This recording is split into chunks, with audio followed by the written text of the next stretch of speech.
I was sitting in a Parisian cafe, finally enjoying my first week off in 4 years, when my billionaire father-in-law called to inform me I was fired broke and about to be served with divorce papers.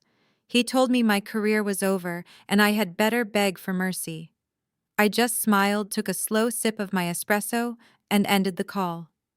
He thought he was destroying my life. He had no idea I was already holding the match that would burn his entire corporate empire to the ground. My name is Claire. I am 33 years old and I work as a forensic accountant. Before I continue this story, let me know where you are watching from in the comments below. Hit like and subscribe if you have ever had to outsmart toxic in-laws who severely underestimated your intelligence. For the past 5 years, I had been the invisible backbone of Bradley Logistics. While my husband Jason paraded around with a vice president title, I was the one staying up until 2 in the morning fixing his disastrous financial models. I was the one who caught the discrepancies in the quarterly reports. I was the one who made sure his father, Richard Bradley, looked like a genius chief executive officer to the board of directors. I sacrificed my evenings, my weekends, and my peace of mind to elevate their family name. So when I finally booked a solo trip to France just to catch my breath, they saw it as the ultimate betrayal. The screen of my phone lit up with Richard's name while I was cutting into a croissant. I swiped to answer, expecting another demand to fix an accounting error. Instead, his voice boomed through the speaker, heavy with that familiar, patronizing arrogance. "You think you can just disappear on us, Claire?" His words were sharp and loud enough that the couple at the next table glanced over. "You are not indispensable. In fact, you are done. Your consulting contract with Bradley Logistics is officially terminated as of this morning. You are locked out of the server. And do not bother coming back to my son. Jason is filing for divorce. You are getting absolutely nothing." He waited for me to cry. He expected me to panic, to apologize, to ask how I was going to pay my bills. Instead, I looked at the Eiffel Tower in the distance, felt the cool breeze on my face, and pressed the red button to end the call. I did not shed a single tear. I calmly asked the waiter for the check. 10 hours later, I was standing on the porch of the sprawling brick house Jason and I shared in the wealthy suburbs of Chicago. The weather had turned miserable. A cold, driving rain soaked through my coat as I stared at my 2 designer suitcases, which had been carelessly dumped on the wet welcome mat. I reached for the door handle. It was locked. I punched my code into the digital keypad. The screen flashed red. Access denied. They had changed the security system while I was halfway across the Atlantic Ocean. I banged my fist against the heavy oak door. I knew Jason was inside. I could see the glow of the television through the living room curtains. After a full minute of knocking, the deadbolt finally clicked. The door opened just a few inches, held firmly in place by the metal security chain. Jason peeked out. He looked nervous, but wore a sickeningly smug smile. He was wearing the cashmere sweater I bought him for his birthday. "You need to leave, Claire," Jason said, shifting his weight from one foot to the other. "Dad said you would probably try to break in and make a scene." I stared at the man I had spent the last 5 years supporting. "Open the door, Jason. My winter clothes are in there. My work files are in there." "No can do." He crossed his arms, trying to mimic his father's authoritative posture, though he completely lacked the spine for it. "Dad warned me you would try to take advantage of me. He advised me to freeze all of our joint bank accounts first thing this morning. The lawyer says it is the only way to make sure you do not steal my hard-earned money before the divorce is finalized. Your hard-earned money." I repeated the words slowly, letting the sheer absurdity of his statement hang in the damp air.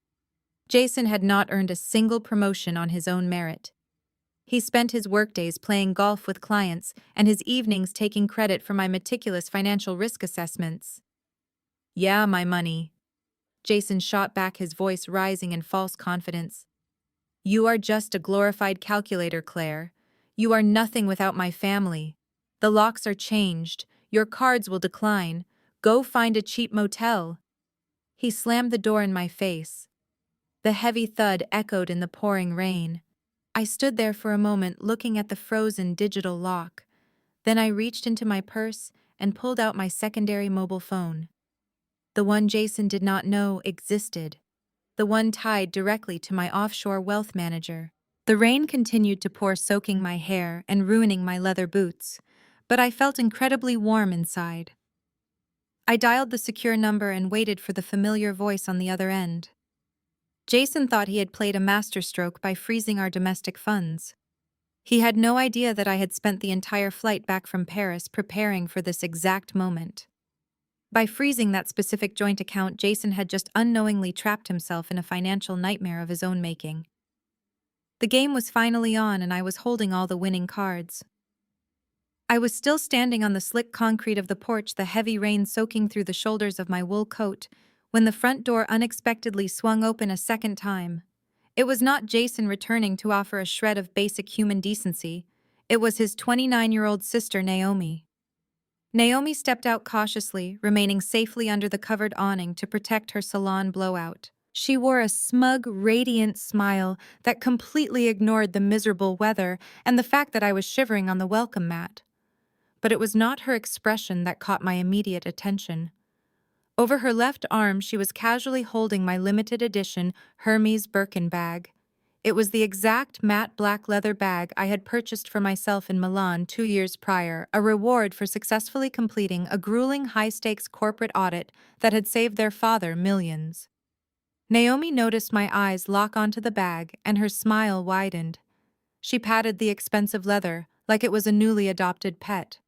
"Jason mentioned your credit cards are completely frozen, Claire," she said, her voice dripping with fake sympathy. "So I figured I would do you a favor and hold on to this. Since you are practically broke now and will probably end up in some cramped, depressing studio apartment, you really do not have the closet space for luxury items anymore. Plus, you walking around a bad neighborhood with a $40,000 bag is just a safety hazard." She shifted her weight, making sure I could see the massive diamond ring on her finger. A ring paid for by the family company, even though her husband Jamal was the one actually putting in the grueling hours at their legal department while they treated him like a glorified assistant. "Consider this bag a modest compensation," Naomi continued, her tone turning sharp. "You have made my brother absolutely miserable these past 5 years, with your constant nagging about budgets and compliance. Dad always knew you were just a social climber trying to drain our family wealth. Well, the bank is officially closed. You can take your cheap suitcases and leave. I will have the housekeeper throw the rest of your drugstore makeup into a garbage bag by tomorrow morning." A normal person would have screamed. A normal person would have lunged at her, grabbed the handle of the bag, and threatened to call the police for grand theft. But I am a forensic accountant. I do not operate on raw emotion. I operate on data leverage and calculated risk. I looked at the Birkin bag. It was beautiful, but it was just a material object, and I knew exactly what catastrophic financial ruin was speeding toward Naomi and her beloved brother in the coming days. Fighting her for a purse would be like fighting over deck chairs on a sinking ship. I met her arrogant gaze with absolute chilling calm. "Keep the bag, Naomi," I said, my voice steady and completely void of anger. "In fact, take good care of it. You are going to need something of value to pawn when your platinum cards suddenly stop working." Naomi let out a loud, mocking laugh. She flipped her perfectly styled hair over her shoulder and rolled her eyes. "You are delusional, Claire. Enjoy the rain." She stepped backward into the house, and the heavy oak door slammed shut once more, followed by the distinct sound of the deadbolt sliding into place. I did not knock again. I simply turned around and walked down the long, winding driveway. The freezing rain plastered my hair to my face, but my mind was operating with crystal clarity. As I reached the end of the driveway, the black SUV I had ordered while Jason was delivering his little speech pulled up to the curb. I climbed into the back seat, shaking the water from my coat. The driver adjusted the rearview mirror, looking at me with concern. "Are you okay, ma'am?" he asked, turning up the heat in the cabin. "I am perfectly fine," I replied, staring out the window at the sprawling brick house I had paid the mortgage on for the last 5 years. "Please take me to the financial district downtown." As the SUV pulled away from the affluent suburban neighborhood, I reached into my purse and retrieved my secondary phone. I dialed the direct line to David, my offshore wealth manager. He answered on the second ring. "David, it is Claire," I said, leaning back against the leather seat. "We are a go. Activate the Cayman Trust immediately." "Understood," David replied, his voice brisk and professional. "Shall I initiate the sweep of the domestic holding accounts?" "Yes," I instructed. "Transfer all my personal liquid assets out of the secondary holding accounts immediately. But listen to me carefully. Do not touch the primary joint account I share with Jason. Leave every single penny of his money exactly where it is. Let them have full, undeniable ownership of that specific account." David paused for a fraction of a second. "Done. The joint account is isolated and remains fully in your husband's control." I ended the call and let out a long, slow breath. Jason and his father thought they were financial masterminds by freezing me out of the joint checking account. They thought they had left me with nothing. What they did not realize was that by legally claiming sole ownership of that account during our separation, Jason had just voluntarily taken full responsibility for the massive undeclared tax liabilities I had secretly tethered to it. They wanted my money. Instead, they just inherited my trap. The very next morning, my phone buzzed with an aggressively worded text message from Jason. It was a demand to appear at his father's corporate headquarters downtown by 10 o'clock sharp. They wanted to settle the divorce quietly and quickly, he claimed. I knew exactly what kind of settlement they had in mind. I changed into a sharp, tailored navy suit, pulled my hair back into a severe bun, and headed to the city. The Bradley Logistics Building was an imposing glass and steel structure that dominated the Chicago skyline. For years, I had walked through those revolving doors carrying stacks of financial reports, treated like an invisible employee by the receptionist and ignored by the executives. Today, I walked into the lobby with a different energy. I rode the elevator up to the penthouse executive suite, my heels clicking rhythmically against the polished marble floor. When I entered the massive conference room, the scene was set precisely to intimidate. Richard Bradley sat at the head of the long mahogany table, radiating an aura of absolute control. Jason sat to his right, looking nervous but trying desperately to mimic his father's posture. To Richard's left sat their aggressive corporate defense attorney, a man named Thomas, who had built a reputation on bullying smaller companies into submission. "Have a seat," Claire Richard ordered, not bothering to look up from the document in front of him. I pulled out a leather chair opposite them and sat down, folding my hands neatly on the table. "Let us get this over with, Richard. I have a busy schedule today." Richard let out a harsh, barking laugh. "A busy schedule? Doing what?" "I terminated your consulting contract. You are unemployed, locked out of your house, and currently living out of a suitcase." He slid a thick stack of stapled papers across the smooth wood. The document stopped right in front of me. "This is the divorce settlement. You will sign it today." I picked up the document and flipped through the dense legal jargon. It was exactly what I expected: a zero alimony agreement. I was to relinquish all claims to the marital home, all claims to Jason's future earnings, and most importantly, all claims to the joint bank account that Jason had so proudly frozen the day before. In exchange, Jason generously agreed not to seek any of my personal assets, which he assumed were entirely wiped out.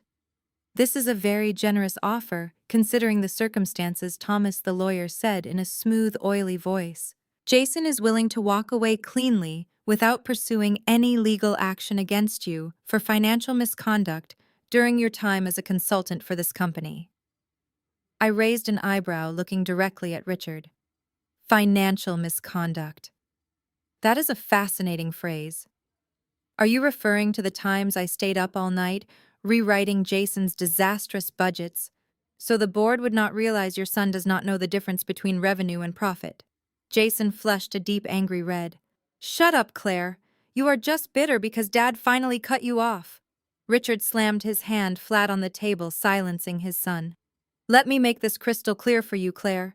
You are a nobody. You only built your so-called career because I threw you a bone and let you audit my company. I gave you access. I gave you a resume, and I can take it all away." He leaned forward, his eyes narrowing into cold slits. "If you fight this settlement, if you try to drag my son through a messy divorce to get your hands on my family's money, I will personally contact the State Board of Accountancy. I will file a formal complaint accusing you of embezzling company funds through fraudulent consulting invoices. I have a team of accountants who will gladly testify to whatever I tell them to. You will lose your license, your reputation, and any chance of ever working in finance again." He sat back, a smug, satisfied smirk spreading across his face. "So you can sign that paper and walk away with nothing, or you can fight us and walk away with criminal charges. Your choice." The silence in the room was heavy. They were waiting for me to break. They were waiting for the panic to set in, for the tears to start, for me to beg for a small settlement just to survive. Jason watched me, a cruel smile playing on his lips, eager to see me humiliated. I did not blink. I reached into my purse and pulled out my favorite pen, the solid silver one I used for signing critical documents. I uncapped it slowly, deliberately. "You make a very compelling argument, Richard," I said, keeping my voice perfectly even. "And Jason, I completely agree. The joint account should belong entirely to you. You earned it." I placed the pen on the signature line of the final page. I signed my name with a smooth, practiced flourish. Then I slid the document back across the mahogany table. Jason let out a loud breath of relief, quickly snatching the paper and handing it to Thomas the lawyer, who immediately stamped it.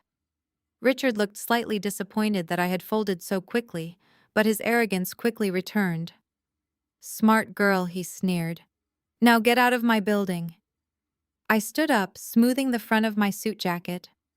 "It has been a pleasure doing business with you, gentlemen." I turned and walked toward the heavy glass doors, my heels clicking against the marble once more. As my hand touched the door handle, I heard a sharp buzzing sound. It was Jason's phone vibrating frantically on the conference table. I paused, glancing over my shoulder. The notification on his screen was not a text message. It was an urgent alert from his bank, the very same bank that held the joint account he had just legally claimed sole ownership of. The trap had officially sprung. I stood by the heavy glass doors of the conference room, my hand resting lightly on the cold metal handle. Behind me, the celebratory atmosphere vanished in an instant. The silence in the room was suddenly broken by Jason's sharp, panicked intake of breath. Jason tapped the screen of his phone frantically, his face draining of color, until it matched the white walls of the executive suite. He swiped down, refreshing the banking application, but the nightmare on his screen did not change. "Wait," he stammered, his voice cracking. "This cannot be right. The bank just locked the account. The balance is completely wiped out." Richard scoffed, clearly annoyed by the interruption. He snapped his expensive leather briefcase shut. "Do not be an idiot, Jason. You probably just triggered an automatic fraud alert by transferring too much money at once. Call your private banker and have them clear it up." "No, Dad, it is not a fraud alert." Jason looked up, his eyes wide with genuine terror. "It says the account is frozen due to a federal tax levy. They are pulling $150,000. Thomas the bulldog lawyer froze completely. His hand hovered nervously over the freshly stamped divorce settlement. The legal machinery in his brain violently shifted gears. He looked from the document to Jason, a deep frown forming on his face. "A federal tax levy. Jason, what exactly did you keep in that account?" I let go of the door handle and slowly turned around. The sound of my heels echoing in the quiet room felt like a ticking clock. "I can answer that, Thomas," I said, my voice projecting clearly across the massive mahogany table. For the past 3 years, Jason has been running his personal golf club memberships, his luxury car leases, and his lavish weekend getaways through that specific joint account. He categorized them as deductible business expenses, but since he never actually kept a single receipt or proved any legitimate business intent, the Internal Revenue Service finally completed their automated audit. They issued a final penalty notice 30 days ago. Jason slammed both his hands onto the table, knocking over his half-empty glass of water. "You were supposed to handle the taxes, Claire. That was your job." You are the accountant. My job was to advise you. I replied, my tone perfectly even. And I told you repeatedly in writing that those deductions were highly illegal. You ignored my emails. You told me I was being overly dramatic, and then you filed the returns yourself to hide your reckless spending from your father. Richard turned slowly toward his son. The veins in his neck were visibly pulsing. His eyes burned with a cold, terrifying fury. You hid personal expenses from me, Richard demanded, his voice dropping to a dangerous whisper. You triggered a federal audit on an account tied to my last name. Jason shrank back into his leather chair, suddenly looking like a terrified child. Dad, I can explain. It was just a misunderstanding with the tax software. I took a step closer to the table, enjoying the absolute panic radiating from the three men. Up until 10 minutes ago, we shared that tax burden. It was a joint marital liability.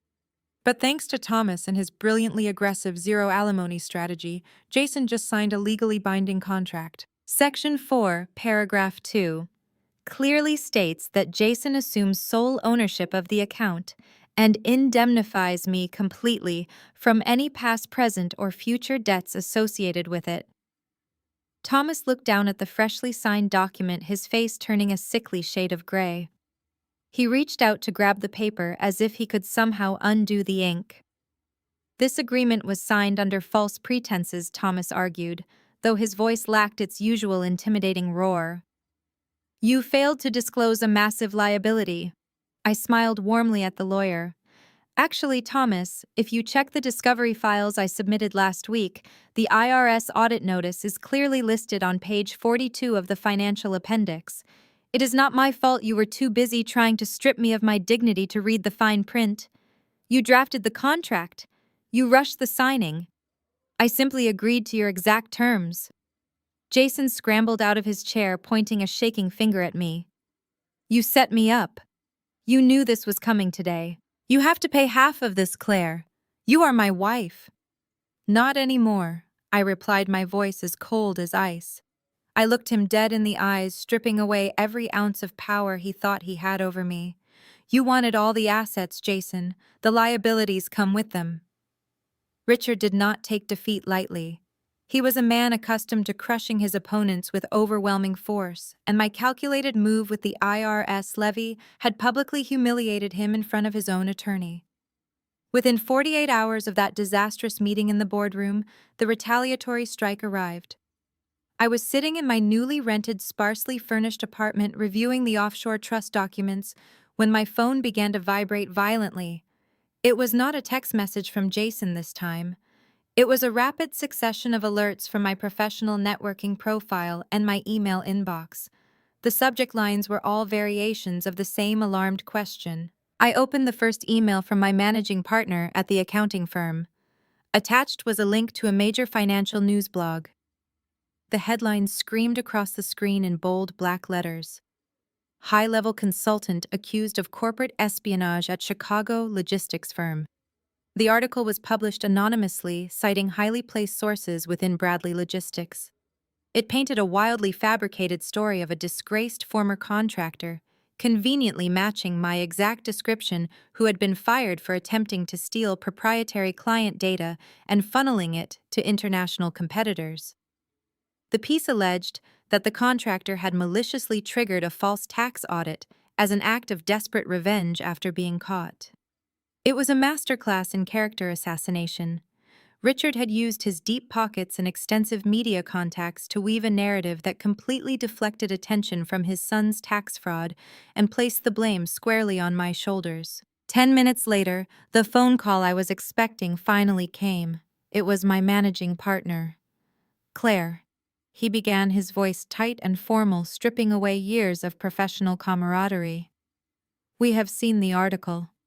While we understand these are unproven allegations stemming from a difficult divorce, the firm cannot afford this kind of public exposure. The ethics board has been notified.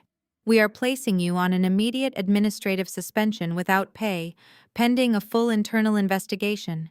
You need to surrender your company laptop and client files by the end of the day. I did not argue. I knew Richard's goal was to cut off my income and destroy my professional credibility, so I would be too busy fighting for my career to focus on dismantling his empire. I understand, I told my boss, keeping my voice steady. I will have the equipment couriered over within the hour. As I hung up the phone, a new notification popped up on my screen. This one was from a social media application I rarely used. A former colleague had sent me a direct message containing a video link. "Look what your sister-in-law just posted," the message read. I clicked the link. The video opened to show Naomi sitting in her lavish walk-in closet, surrounded by rows of designer shoes, paid for by the very company currently under investigation by the federal government. She was holding the black Birkin bag she had stolen from me, stroking it gently while looking into the camera, with an expression of exaggerated sadness.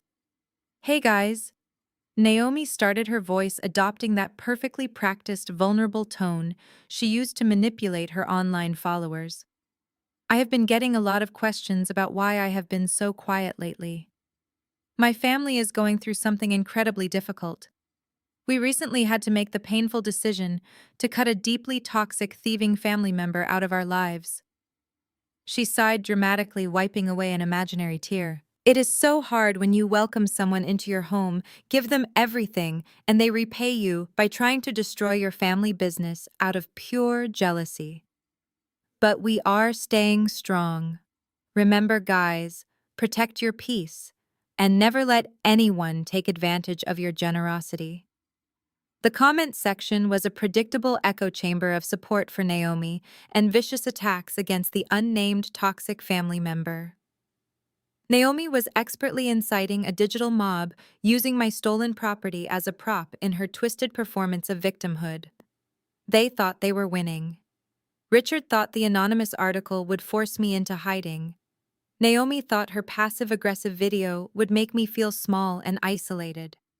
They still believed they were dealing with the same quiet, compliant woman who used to stay up late fixing their mistakes. I closed the social media application and set my phone down on the small table. I did not feel defeated. I felt a cold, calculating focus settle over me. Richard had just escalated a private divorce into a public war, and in doing so, he had given me the exact justification I needed to take the gloves off completely. It was time to stop playing defense. I picked up my phone again, ignoring the flood of incoming messages, and dialed a number I had memorized but never used. It was time to call in the one ally I knew I had inside the Bradley family. The morning after the article dropped, I realized just how far Richard was willing to go to destroy me. I stepped out of the lobby of my apartment building, pulling my coat tight against the bitter Chicago wind, simply intending to grab a coffee from the corner cafe. Before my boots even hit the sidewalk, the quiet street exploded into chaos. Cameras flashed violently, temporarily blinding me. Half a dozen people with digital recorders and microphones surged forward, completely blocking my path. Richard had actually paid tabloid journalists and freelance paparazzi to camp outside my building.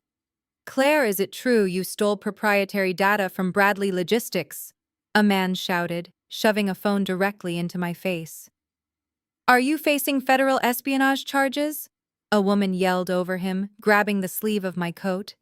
"Did you trigger an IRS audit to cover your own tracks?" I kept my head down and my mouth shut. As a forensic accountant, I knew that any reaction, any defensive statement would be twisted and used as an admission of guilt. I tried to push through the aggressive crowd, but they tightened their circle, effectively cornering me against the brick wall of my building. The flashes were relentless.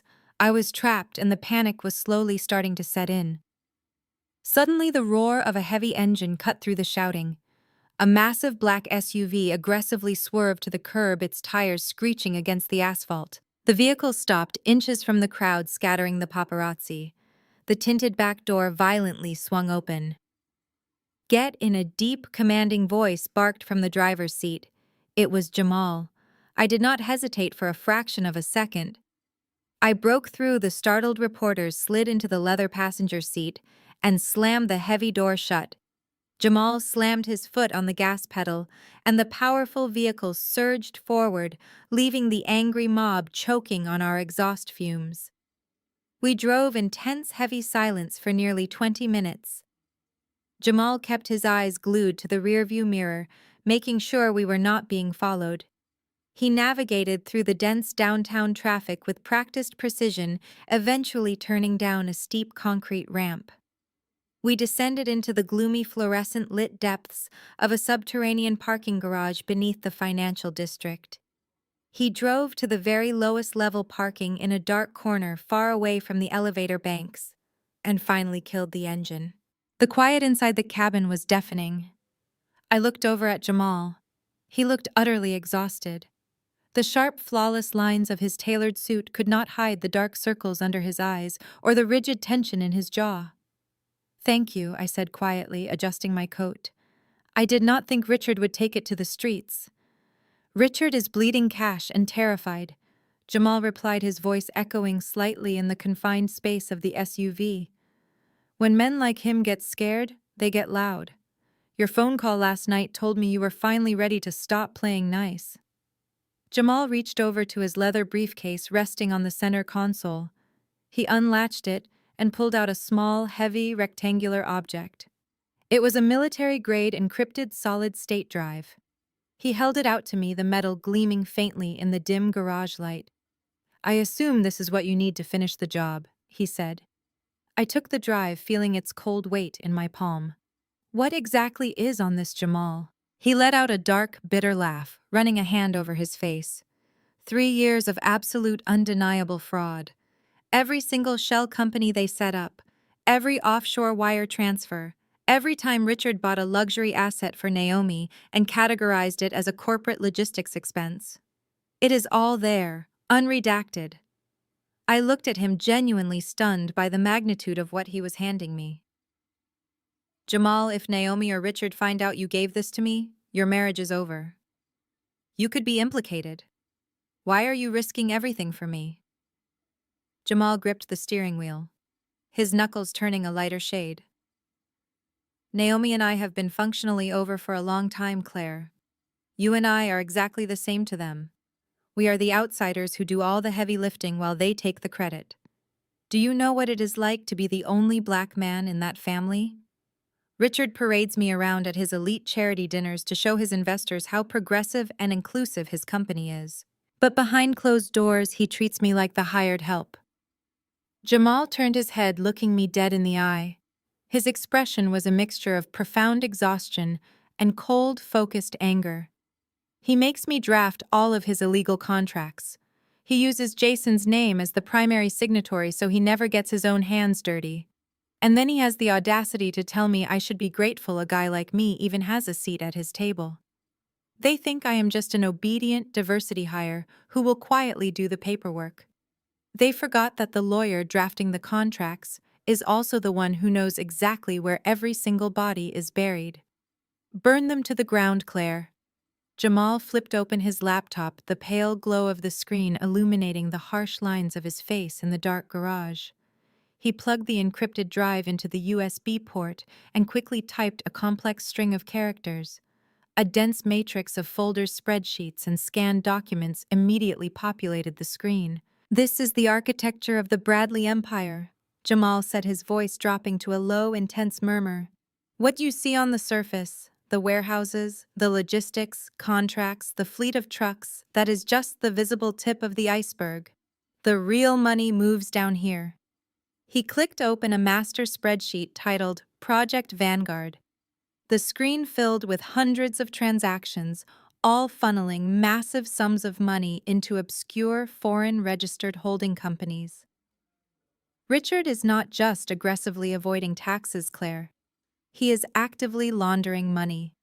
He takes the legitimate revenue from the logistics business and funnels it through these shell entities to purchase raw materials, luxury real estate, and high-yield bonds.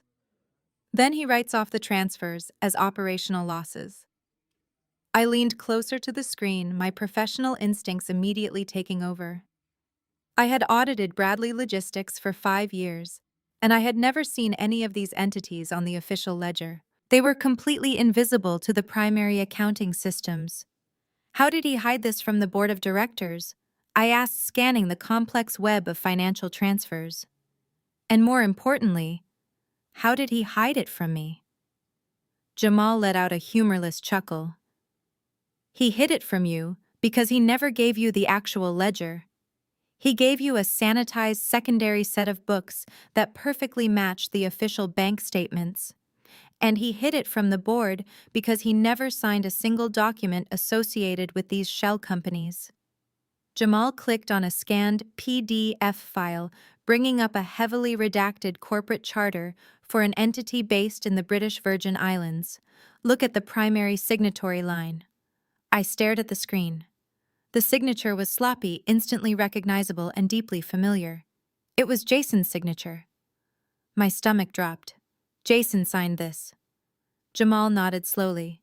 He signed all of them. Richard sets up the structures, I draft the contracts to make them look legally bulletproof on the surface, and then Richard walks into Jason's office with a stack of papers and tells him to sign. Jason is so desperate for his father's approval, so desperate to feel like a real executive, that he never reads a single word.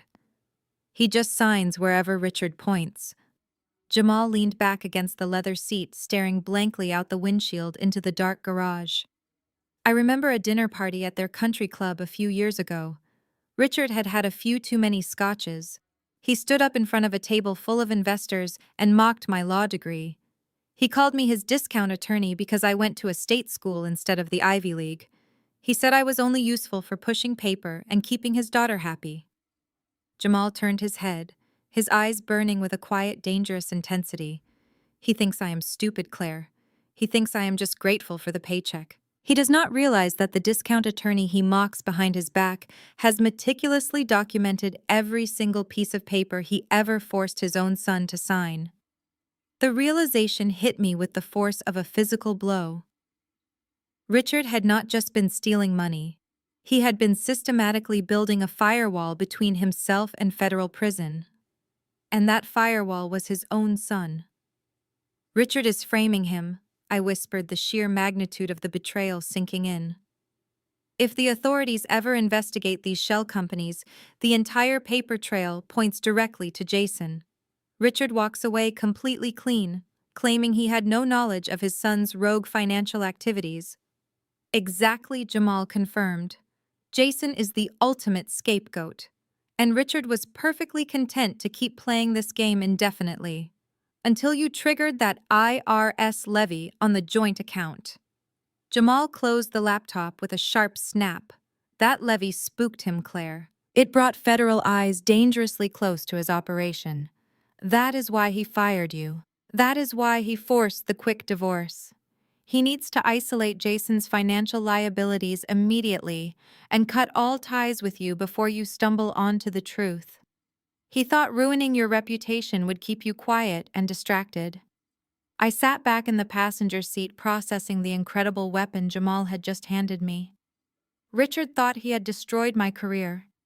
He thought he had left me powerless and humiliated. He had absolutely no idea that he had just handed me the master key to his entire criminal enterprise. I reached out and took the encrypted drive from Jamal's hand, gripping the cold metal tightly. Richard wanted a war. I looked at Jamal, feeling a cold, calculating smile spread across my face. I think it is time we introduce the board of directors to Project Vanguard. I did not sleep that night. I sat at the small kitchen island in my new apartment, the blue light from my laptop illuminating the dark room. Jamal had given me thousands of documents, but I did not need to use all of them at once. I needed a surgical strike. I needed something that would instantly bypass Richard and strike absolute terror into the hearts of the board of directors. I found it buried in a folder labeled Employee Benefits. Richard had not just been siphoning operational profits. He had gotten greedy. He had quietly transferred $2 million out of the company pension fund and funneled it directly into one of the offshore shell companies Jason had blindly signed for. Stealing from the company was one thing. Stealing from the employee pension fund was a severe federal crime that would make every single board member personally liable if they failed to report it. By 8 o'clock the next morning, I had prepared my retaliation. I set up a secure encrypted email server routed through a virtual private network based in Switzerland. I attached a single, heavily redacted PDF document. It was the exact ledger showing the $2 million transfer, along with the corporate charter bearing Jason's signature. I set a delayed timer for exactly 10:15 in the morning. At that exact moment, across town, at the Bradley Logistics headquarters, the monthly board of directors meeting was in full swing. According to the agenda Jamal had forwarded me, Richard was scheduled to give his quarterly revenue update. I could easily picture the scene. Richard standing at the head of the massive mahogany table, wearing his custom Italian suit, projecting false confidence while painting a picture of endless corporate growth. Jason would be sitting near him, nodding along cluelessly, pretending to understand the financial metrics. And Jamal would be seated in the far corner, the silent legal counsel, taking meticulous notes ignored by everyone. At precisely 10:15, my laptop screen confirmed the encrypted emails had been successfully delivered. Jamal filled me in on the exact details of the fallout later that evening. He said Richard was right in the middle of a sentence about expanding their East Coast distribution centers when the room suddenly came alive with a synchronized chorus of digital chimes. Every single tablet, laptop, and smartphone around the conference table lit up at the exact same second. Usually, the board members would ignore their devices during Richard's presentations. But the simultaneous nature of the notifications prompted the senior board chairman, a notoriously strict man named Harrison, to tap his screen. Jamal watched as the color completely drained from Harrison's face. The older man adjusted his reading glasses, scanning the document once and then reading it again. The quiet murmur of confusion rippled around the table as the other directors opened the attachment. Richard stopped speaking, visibly annoyed by the interruption.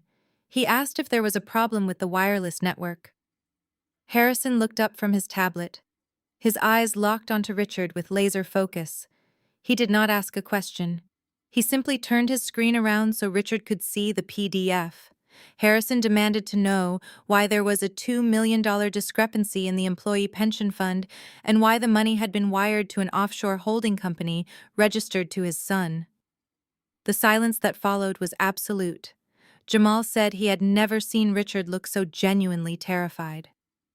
The arrogant chief executive officer facade crumbled in an instant. Richard stared at the screen, his mouth opening and closing as his brain scrambled to formulate a lie. He looked at Jason, who was staring blankly at his own tablet, completely unable to comprehend the financial data in front of him. When cornered, a predator will always sacrifice its weakest link to survive. But Richard could not throw Jason under the bus yet, not in front of the entire board. Instead, Richard pivoted violently. He slammed his fist onto the table and turned his wrath onto the man sitting directly across from him, the chief financial officer. Richard started screaming, accusing the chief financial officer of gross incompetence and unauthorized wire transfers. He demanded security be called immediately to escort the man out of the building. The boardroom erupted into total chaos. Board members were shouting over each other, demanding independent audits, threatening legal action, and calling for an emergency vote of no confidence. Through all the screaming and the panic, Jamal remained perfectly still in his chair in the corner of the room. He did not say a word. He simply reached into his suit pocket, keeping his hands hidden beneath the table, and pulled out his phone. Sitting in my quiet apartment, I watched my screen light up with a single text message from Jamal. The message was short, simple, and incredibly satisfying. The match is lit. Less than 2 hours after I received that text message from Jamal, the security buzzer in my new apartment blared loudly. I walked over to the intercom monitor and was entirely unsurprised to see Jason pacing frantically in the lobby. His usually perfect hair was disheveled, and his expensive silk tie was yanked loose around his collar. The reality of the boardroom disaster had clearly shattered his arrogant facade. I pressed the button to unlock the front doors and waited.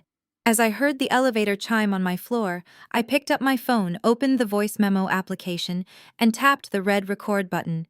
I slipped the device discreetly into the front pocket of my cardigan, just as a frantic knock echoed through my hallway. I unlocked the door and swung it open. Jason stood there, breathing heavily. The moment he saw me, he immediately tried to shift his demeanor. He forced a soft, boyish smile onto his face, the exact same weaponized charm he used to deploy whenever he needed me to clean up one of his massive messes. "Hey, Claire," he said softly, leaning against the doorframe to appear casual. "Can I come in for a minute?" I stepped aside, gesturing silently to the bare living room. Jason walked in, glancing nervously at the unpacked cardboard boxes. He let out a heavy sigh and ran a hand through his hair, perfectly acting the part of the overwhelmed, misunderstood husband. "Look, I am going to be completely honest with you." Jason started turning to face me. "Things at the office went completely crazy this morning. Someone hacked into our internal servers and generated a fake financial report. It makes it look like there is a massive $2 million hole in the employee pension fund. The board of directors is panicking.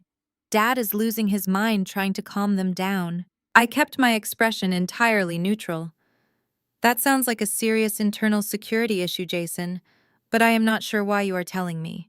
Richard terminated my consulting contract, remember?" Jason took a step closer, his voice dropping into a desperate pleading register. "I know Dad was harsh. I know the lawyers were aggressive. But I can fix all of that right now. I will call Thomas today and tell him to shred the divorce papers. We can go back to normal. I just need you to come back to the office and do what you do best. You know how to make these numbers align.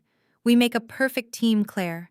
I just need you to work your magic one last time exactly like you did 3 years ago." I felt a cold rush of adrenaline. 3 years ago, Jason had driven a company delivery truck into a warehouse bay door after drinking heavily at a client lunch. He called me in tears, begging me to bury the repair costs in the quarterly maintenance budget so Richard would not find out and fire him. I had covered his tracks to protect our marriage. Now he was trying to use that same manipulative script to cover up federal crimes. I crossed my arms, looking at him skeptically to keep him talking.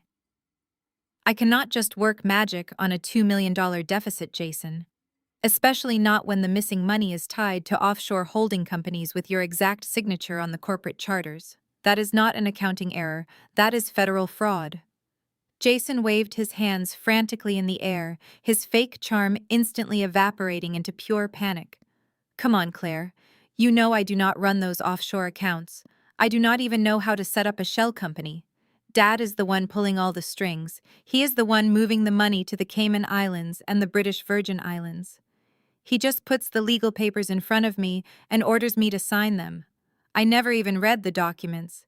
He told me it was just a standard executive tax strategy." He grabbed my shoulders, his grip tight and trembling.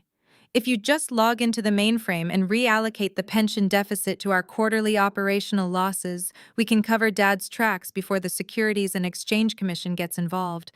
I will give you whatever you want. We can take that trip to Paris together. Just please fix the ledger." I gently pulled myself out of his grip, taking a deliberate step back. "So just to be completely clear, Richard is the sole architect of the offshore entities. He controls the movement of the stolen pension funds, and you just blindly signed the charters because he ordered you to." "Exactly," Jason confirmed eagerly, his eyes wide with desperate hope. "He controls every single penny. I am just the name on the paper. You know I am not smart enough to pull off something like this. Just log in and fix it, Claire. Please." I nodded slowly, feigning a deep sense of consideration. I need a few hours to figure out how to structure a reallocation of that size without triggering automated red flags. Go back to the office and keep Richard calm. I will call you when I have a plan." Jason let out a massive sigh of relief. He stepped forward and kissed my cheek fully, believing he had perfectly manipulated me once again. "You are a lifesaver, Claire. I knew I could count on you." I watched him walk out of the apartment and listened to his footsteps disappear down the hall. As soon as the elevator doors closed, I locked my front door. I pulled my phone out of my cardigan pocket and pressed stop on the recording. Jason thought he had just saved his family empire. He had no idea he had just given me a crystal-clear high-definition audio confession, proving his father orchestrated the entire money laundering operation. While I was securing the audio confession that would ultimately put Richard and Jason behind bars, the financial shockwaves of my boardroom leak were already rippling outward. I did not have to wait long to see the collateral damage hit the most entitled member of the Bradley family. At 1 o'clock that afternoon, Naomi was holding court at her favorite table on the outdoor terrace of the Oakbrook Country Club. She was surrounded by her usual group of wealthy socialites, sipping vintage champagne and picking at a kale salad she had no intention of eating. Despite the massive corporate disaster unfolding downtown, Richard had shielded his daughter from the truth, assuring her that the emergency board meeting was just a minor administrative glitch.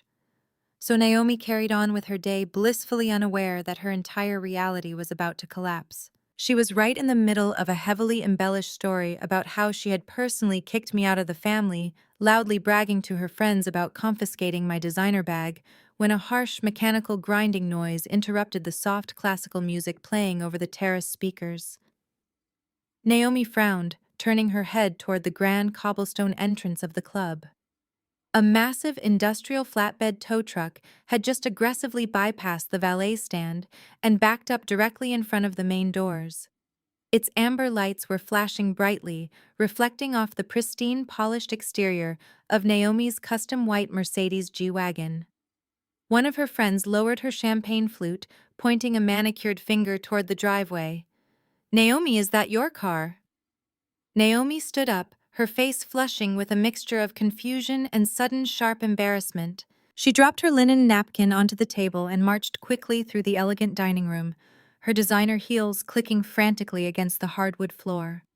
She pushed through the heavy glass doors just as a burly man in a high-visibility vest was securing a thick steel chain to the front axle of her luxury vehicle. "Hey," Naomi shouted, waving her arms as she ran down the steps. "What do you think you are doing? Take your hands off my car immediately. My father is Richard Bradley. We practically own this club." The tow truck driver did not even flinch. He finished tightening the winch cable, wiped his grease-stained hands on a rag, and pulled a thick clipboard from the front seat of his cab.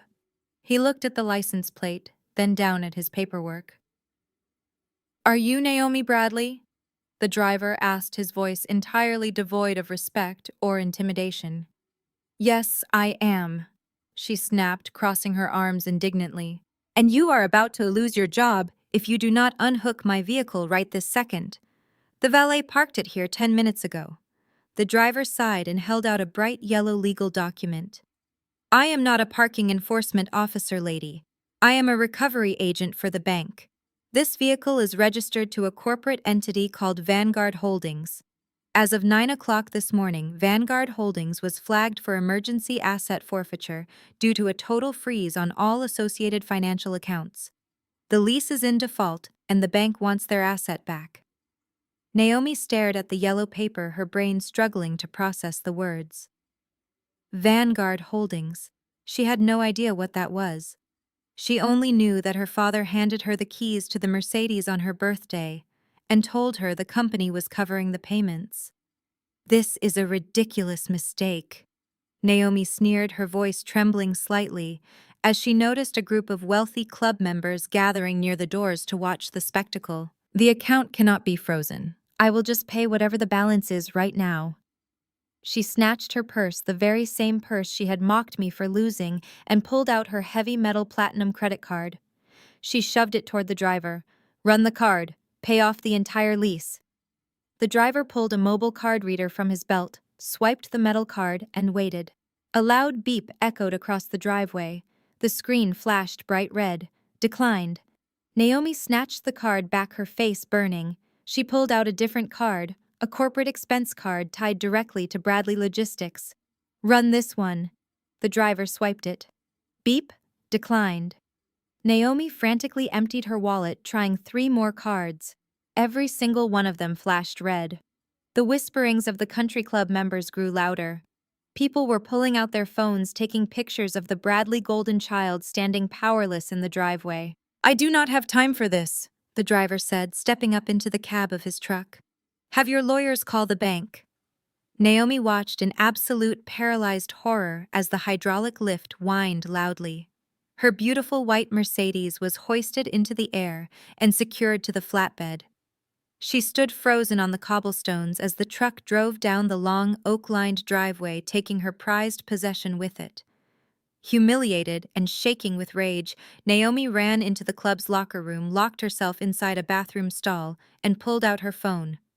She hit the speed dial for Jamal. She was going to scream at her husband to fix this instantly. She was going to demand he sue the tow company, the bank, and anyone else involved. The phone rang 3 times before Jamal finally answered. Naomi shrieked into the receiver, tears of absolute mortification streaming down her face. "A tow truck just took my car from the club. They said the accounts are frozen. Call the bank right now and fix this." There was a long pause on the other end of the line.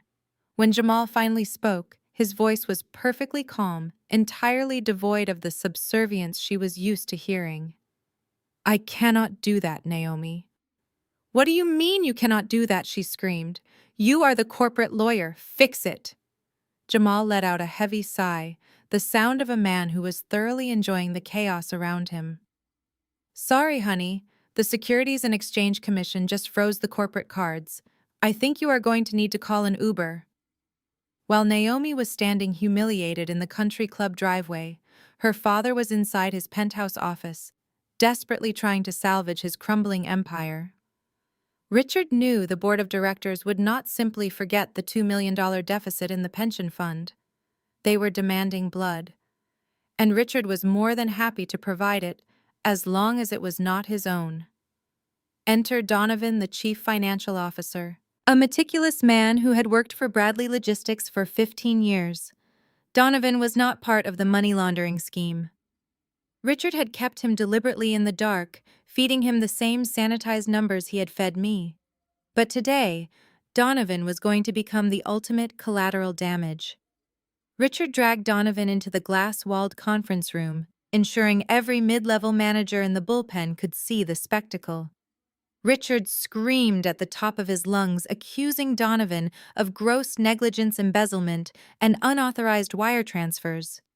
He threw a stack of fabricated disciplinary reports directly at Donovan's chest. He told Donovan he was fired, effective immediately, and that corporate security would be escorting him off the premises. Richard even threatened to call the police right then and there if Donovan tried to access his computer. Donovan was escorted out of the building carrying a cardboard box, utterly shell-shocked. But the shock quickly turned into a cold, terrifying realization. Donovan knew he had not stolen a single dime. He realized Richard was not just firing him. Richard was meticulously building a paper trail to frame him for federal crimes. Donovan knew he needed help. He needed someone who understood the financial architecture of Bradley Logistics better than anyone else. He needed someone who already hated Richard Bradley. At 4 o'clock that afternoon, my phone rang. It was an unknown number. "Claire, it is Donovan." His voice trembled through the speaker. "I need to see you, now."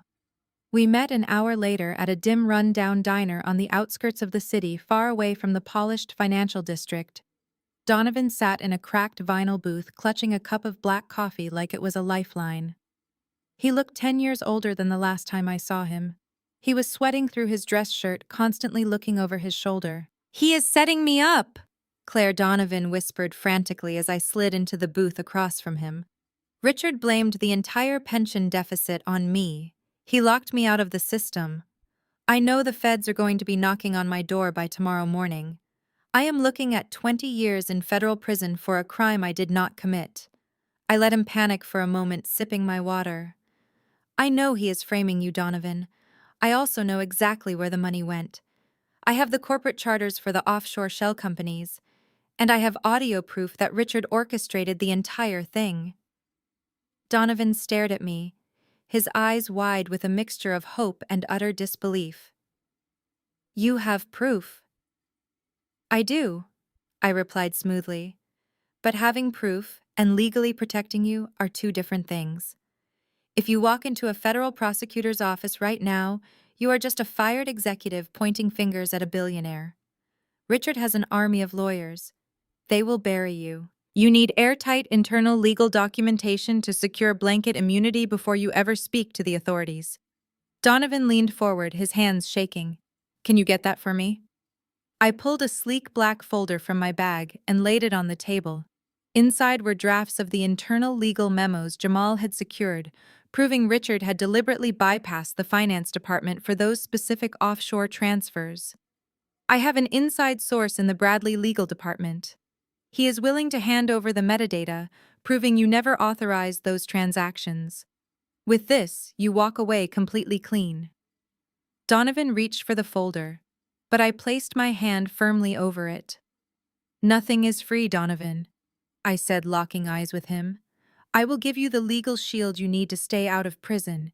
In exchange, I need the keys to the castle. He swallowed hard. What do you mean? Richard locked you out of your daily terminal, but I know you still have the administrative master passwords to the primary corporate ledger, the encrypted backend that controls the executive trust distributions. Hand over the credentials. I want total access. Donovan hesitated. Providing those passwords was technically corporate espionage, but he quickly realized he had no loyalty left for a company that was actively trying to destroy his life. He pulled a napkin from the dispenser, grabbed a pen from his pocket, and rapidly scribbled down a complex string of letters, numbers, and symbols. He pushed the napkin across the table. Do whatever you want to them, Claire Donovan said, his voice hardening with resentment. Burn it all down. I picked up the napkin, memorizing the master passwords before tucking it safely into my purse. I slid the black folder across the table to him. It was a pleasure doing business with you, Donovan. Now take my advice.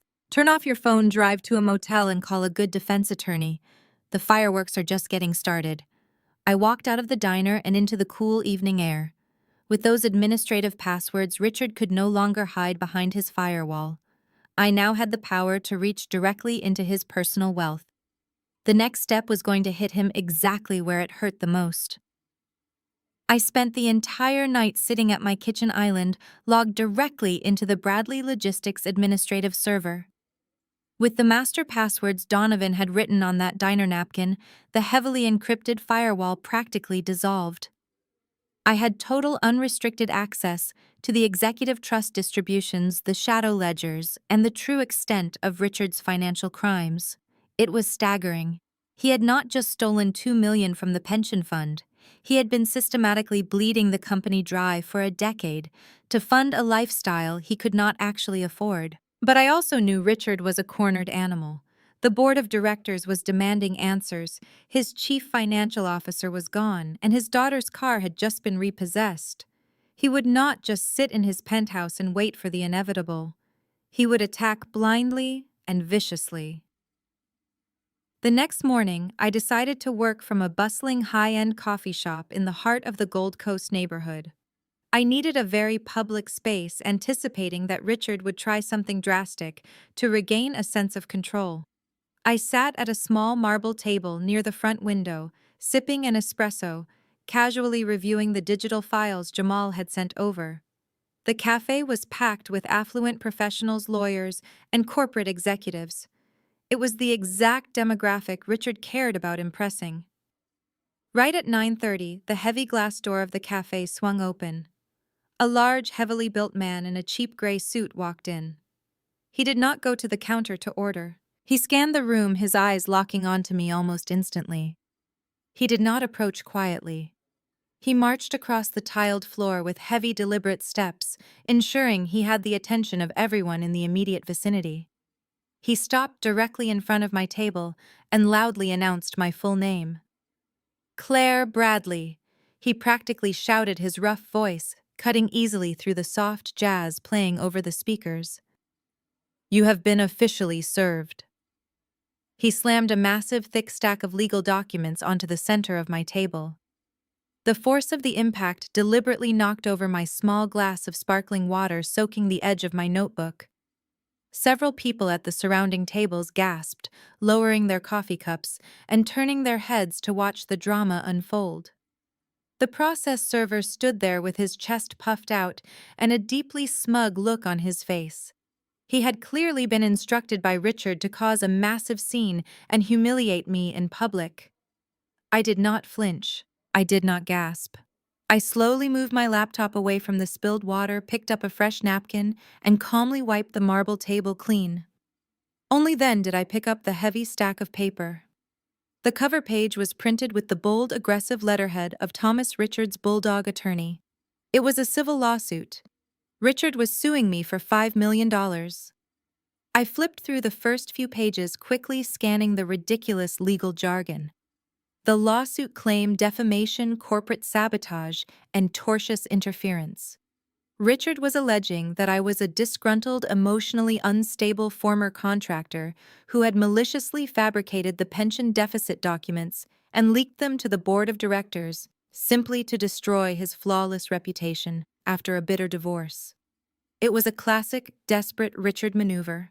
Slap the opponent with a frivolous, multi-million-dollar lawsuit to drain their legal funds, terrorize them with paperwork, and force them into a quiet settlement. He thought the public humiliation of being served in a crowded cafe would break my spirit.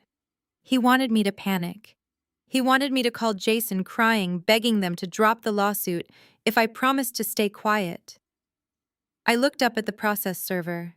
He was still standing there, his hands resting on his hips, waiting for me to cry or yell or storm out of the cafe in shame. "You can tell Richard that his delivery method is almost as tacky as his legal strategy," I said, keeping my voice perfectly calm and low enough that only he could hear the ice in it. The process server smirked, clearly, disappointed he did not get a bigger reaction. "My job is just to drop off the papers, lady. Have a really nice day in court." He turned on his heel to leave. "Wait," I called out, stopping him in his tracks before he could take 3 steps. "Since you are heading back to Thomas and Richard anyway, I have a delivery of my own to make. I am sure you do not mind acting as a courier." I reached into my leather tote bag and pulled out a sleek, unmarked manila envelope. I had prepared it early that morning, printing the documents directly from the secure government portal using the overwhelming evidence I had compiled the night before. I stood up, smoothing my coat, and handed the envelope directly to the man. "What is this?" he asked, looking down at the envelope, suspiciously refusing to take it at first. I smiled a genuine, terrifying smile that finally wiped the smirk off his face. "It is a certified notice of an impending federal audit from the Internal Revenue Service Criminal Investigation Division. It officially freezes all of Richard's personal holding accounts effective at midnight tonight.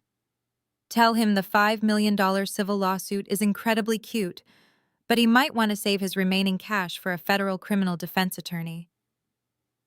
The process server paled. He snatched the envelope from my hand, looked around nervously at the people watching us, and practically sprinted out the front door. I finished my espresso, packed up my laptop, and walked out of the coffee shop into the crisp morning air. Serving Richard with the impending Internal Revenue Service audit notice was deeply satisfying, but I knew it was merely a temporary roadblock. Billionaires like Richard Bradley did not keep their real wealth in standard personal checking accounts. They hid it behind impenetrable walls of generational wealth, specifically the Bradley Family Trust. If I wanted to ensure he could not simply buy his way out of a federal indictment or flee the country, I had to completely sever his access to that trust. I headed straight to a secure co-working space I had rented under an assumed name. I pulled up the encrypted files I had downloaded using the master passwords Donovan had written on that diner napkin. The data was a goldmine of financial depravity. Richard had been quietly funneling the stolen pension money directly into the family trust, intentionally commingling illicit funds with legitimate corporate dividends to make the money impossible to untangle. But Richard forgot one crucial detail. As a licensed forensic accountant, I had the legal standing and the technical expertise to act as a federal whistleblower. I spent the next 4 hours meticulously cross-referencing the trust distribution schedules with the offshore wire transfers. I mapped the exact route the $2 million took from the employee pension fund through 3 different shell companies in the British Virgin Islands, and finally into the primary investment portfolio of the Bradley Family Trust. I compiled the transaction logs, the offshore corporate charters bearing Jason's signature, and the audio recording of Jason confessing to his father's overarching scheme. I sent the entire encrypted package to Jamal. Working from a burner laptop in the basement of his own home, Jamal drafted a brutal, airtight request for an emergency federal injunction. We submitted the filing directly to a federal judge known for aggressively pursuing corporate white-collar crime. Our argument was simple and undeniable. The Bradley Family Trust was no longer a legal financial instrument. It was an active repository for stolen employee pensions, and if it was not immediately frozen, the suspect would liquidate the assets and flee the country. At 11:45 that night, just 15 minutes before the tax agency freeze took effect on his personal accounts, the federal judge signed the emergency injunction.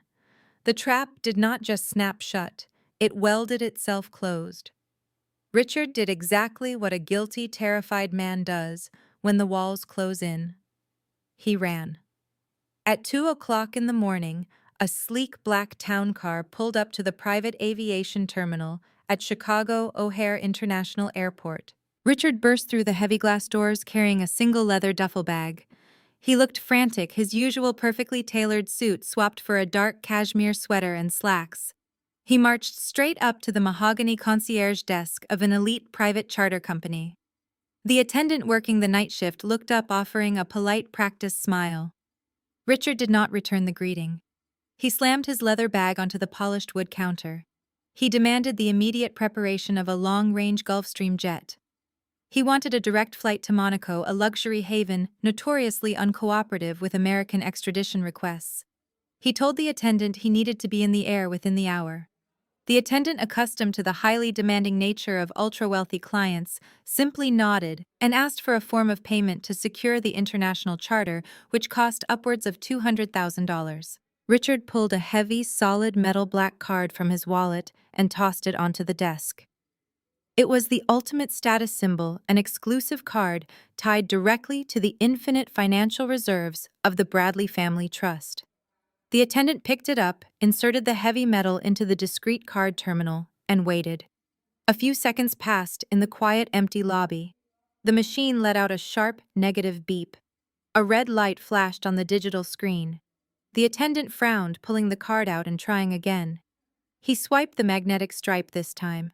Another negative beep. The attendant looked up, his polite smile faltering slightly. "I am incredibly sorry, Mr. Bradley, but the terminal is declining the transaction." Richard slammed his fist on the desk, his face turning an angry, volatile shade of red. He leaned over the counter, spit flying from his mouth as he screamed, "Do you have any idea who I am? Run it again. Call the bank immediately. That card has no limit." The attendant nervously picked up the desk phone and dialed the elite customer service line for the issuing bank. He spoke in hushed tones for a few moments before slowly hanging up the receiver. He looked at Richard, his expression shifting from apologetic to highly uncomfortable. "Sir, the bank representative informed me that the card has not been suspended for a fraud alert," the attendant said, taking a cautious step back from the counter. "The entire portfolio of the Bradley Family Trust has been subjected to a hard federal freeze by order of a United States District Court judge. They said to tell you that absolutely no funds can be accessed, transferred, or withdrawn globally." Richard stood frozen in the pristine, quiet terminal. The realization hit him with the crushing weight of a falling building. His personal accounts were locked. His family trust was frozen. His private jet to Monaco was never going to take off. He was completely out of money, completely out of options, and trapped on American soil with a massive federal target painted squarely on his back. The morning after the federal freeze took effect, the silence from the Bradley camp was deafening. I knew Richard was trapped in Chicago, unable to access a single cent of his vast fortune, likely pacing his penthouse like a caged animal. By that evening, I decided I had earned a proper meal. I made a reservation at Gibson's Bar and Steakhouse on Rush Street, one of the most exclusive and recognizable restaurants in the city. I ordered a bone and ribeye, a glass of vintage Cabernet, and allowed myself to simply sit and enjoy the low ambient hum of wealthy patrons conducting business around me. I was halfway through my steak when the heavy mahogany doors of the restaurant violently swung open. The maitre d' stepped forward to intervene, but he was forcefully shoved aside. Richard, Jason, and Naomi marched into the elegant dining room. They looked absolutely unhinged. The polished aristocratic veneer they usually wore had been completely stripped away. Richard was wearing the same wrinkled cashmere sweater from his failed airport escape. Jason looked pale and sleep-deprived. Naomi's hair was a tangled mess, and her designer makeup was smeared. They scanned the crowded room, their eyes locking onto me, sitting alone in a corner booth. They stormed over, ignoring the shocked whispers of the other diners. Richard did not sit down. He slammed both of his hands onto my table, rattling my crystal wine glass. He leaned over, invading my personal space, his face inches from mine. His breath smelled of stale scotch and raw desperation. "You think you are so smart," Richard hissed, his voice trembling with a terrifying, barely contained rage. "You think you can just freeze my family trust and walk away. I am going to destroy you, Claire. I am going to ruin your life so thoroughly that you will wish you were dead." Naomi stood behind him, crossing her arms tightly. "You ruined my life," she spat, her voice shrill and completely inappropriate for the quiet restaurant. "My credit cards are declining at the grocery store. My friends are blocking my number." "You are a sociopath, Claire." Jason hovered nervously in the background, looking terrified of both his father and me. "Claire, just undo the freeze." Jason pleaded, his voice cracking. "Dad is serious. Just call the judge and tell them you made a mistake. We can still fix this before it gets worse." I picked up my linen napkin, dabbed the corners of my mouth, and placed it neatly next to my plate. I did not shrink back from Richard. I did not break eye contact. "You cannot fix this, Jason," I said calmly. "The money is frozen because it is stolen. The game is over." Richard's face contorted into a mask of pure hatred. He reached across the table and grabbed my wrist, his grip painfully tight. He was no longer trying to keep his voice down. "Listen to me very carefully, you ungrateful little outsider," Richard snarled, the veins pulsing in his neck. "I built a multi-million-dollar empire from the ground up. I know people in this city who make problems disappear for a fraction of what I keep in my wallet. You are going to log into your computer, retract your whistleblower complaint, and unfreeze my money by midnight. If you do not, I promise you I will have you physically dragged out of your apartment and broken into pieces. Do you understand me?" The surrounding tables had gone completely silent. People were staring, forks hovering halfway to their mouths. Richard had just issued a very loud, very explicit threat of severe physical violence in the middle of a crowded, high-end restaurant. I looked down at his hand gripping my wrist, then back up to his bloodshot eyes. I did not flinch. "Let go of me, Richard," I said, my voice dropping to a low, dangerous whisper. He held on for a second longer, trying to assert dominance before finally releasing my arm with a sneer of disgust. I reached into my leather purse. I did not pull out my phone. I did not call for security. I pulled out my wallet and extracted 4 crisp $20 bills. I laid the cash neatly on the edge of the table to cover my meal and the tip. "You know, Richard," I said, smoothing the front of my blazer as I casually slid out of the booth. "For a man who claims to be a criminal mastermind, you have absolutely zero situational awareness." Richard frowned, his aggressive posture faltering slightly. "What are you talking about?" I picked up my purse and took a step back, putting distance between us. I gestured subtly with my head toward a small, dimly lit booth exactly 2 tables away. "You might want to lower your voice when you are threatening to hire a hitman," I told him, keeping a pleasant conversational smile on my face. "Do you see the gentleman in the gray suit sitting over there eating the wedge salad and reading the financial newspaper?" Richard slowly turned his head. Jason and Naomi followed his gaze. The man in the gray suit was sitting alone, looking completely unassuming. But as Richard stared, the man slowly lowered his newspaper. He looked directly at Richard, gave a small, highly professional nod, and reached up to tap the small earpiece hidden in his left ear. "That is Special Agent Miller from the Internal Revenue Service Criminal Investigation Division," Y explained smoothly. "He has been following you since you tried to flee the jurisdiction at the airport last night. And he just recorded every single word of the death threat you issued against a cooperating federal witness." The color instantly drained from Richard's face. He looked like he had just been struck by lightning. Jason let out a pathetic, high-pitched whimper, stumbling backward into a waiter. Naomi covered her mouth with both hands in absolute horror. I gave them one final pitying look. "Enjoy the rest of your evening, Richard. I hear the federal holding cells are a bit chilly this time of year, so you might want to keep that sweater." I turned my back on them and walked out of the steakhouse, stepping into the cool Chicago night air. I did not look back. I knew Richard was standing frozen in terror, sweating through his expensive clothes, finally realizing that the empire he built was nothing more than a cage, and I had just locked the door. The days following the restaurant confrontation were marked by a frantic, bleeding desperation from the Bradley camp. Richard was a man gasping for air. The federal freeze on the Bradley Family Trust and the impending Internal Revenue Service audit had completely severed his access to capital. The board of directors was circling like sharks in bloody water, demanding immediate answers for the missing pension funds and threatening to vote Richard out as chief executive officer by the end of the week. Richard needed a miracle. He needed a massive, blinding distraction, and more importantly, he needed an immediate influx of liquid cash to cover his tracks and pay off the federal government before he ended up in a prison cell. That miracle arrived in the form of a heavily publicized press release issued on a Tuesday morning. I was sitting at my kitchen island sipping black coffee when the alert flashed across my laptop screen. Bradley Logistics announces historic strategic merger with European conglomerate Duval Group. I opened the article and read through the corporate spin. It was a masterpiece of desperate public relations.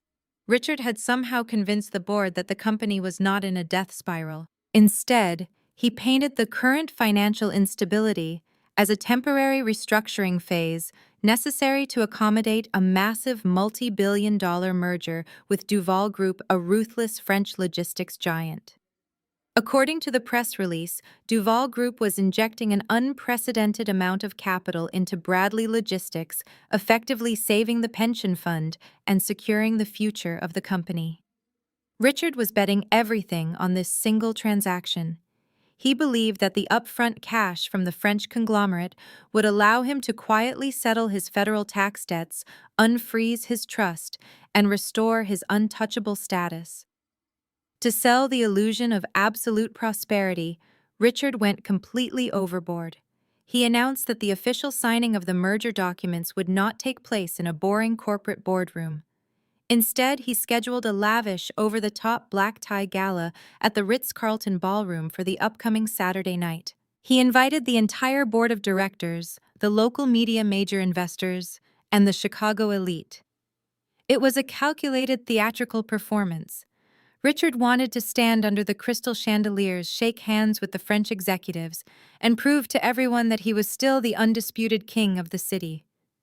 Jamal called me during his lunch break, updating me on the sheer chaos unfolding inside the corporate headquarters.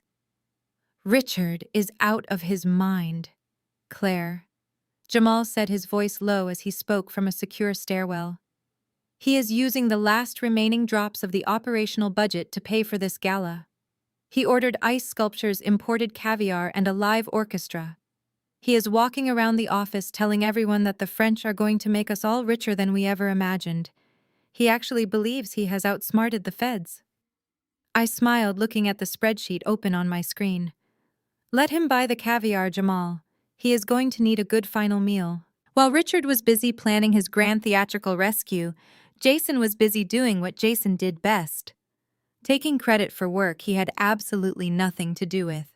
Later that afternoon, my professional networking application pinged with a notification.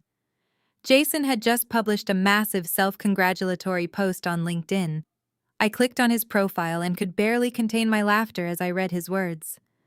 Jason had uploaded a professionally taken headshot of himself looking thoughtfully out of a high-rise window. The caption below it was a towering monument to his own delusion. "I am incredibly proud to announce that after months of grueling international negotiations, I have successfully secured a historic merger with the Duval Group," Jason wrote. "As vice president, steering Bradley Logistics through this complex financial integration has been the greatest challenge of my career. True leadership means making the hard decisions and having the visionary foresight to expand our global footprint. I look forward to signing the final contracts this weekend and leading this company into a new era of global dominance. Hard work always pays off. He ended the post with a series of obnoxious hashtags about corporate leadership, grind culture, and executive success. Jason genuinely believed they were saved. He believed his father had magically fixed everything, and he was eager to soak up the public praise before the ink was even dry on the documents. He wanted the world to know that he was the genius architect behind the French deal. He had absolutely no idea that his arrogant social media post was the final nail in his own coffin. By publicly claiming responsibility for the financial structuring of the Duval transaction, Jason was legally tying himself directly to the catastrophe that was about to unfold at the Ritz-Carlton. I closed the application and took a sip of my coffee, feeling a deep sense of anticipation. Jason wanted to be the architect. He was about to learn exactly what happens when the building collapses. While Jason was busy playing the visionary executive on the internet, the actual heavy lifting of the Duval Group transaction fell onto the shoulders of the one man Richard respected the least: Jamal. Richard did not ask Jamal to draft the merger agreements. He demanded it.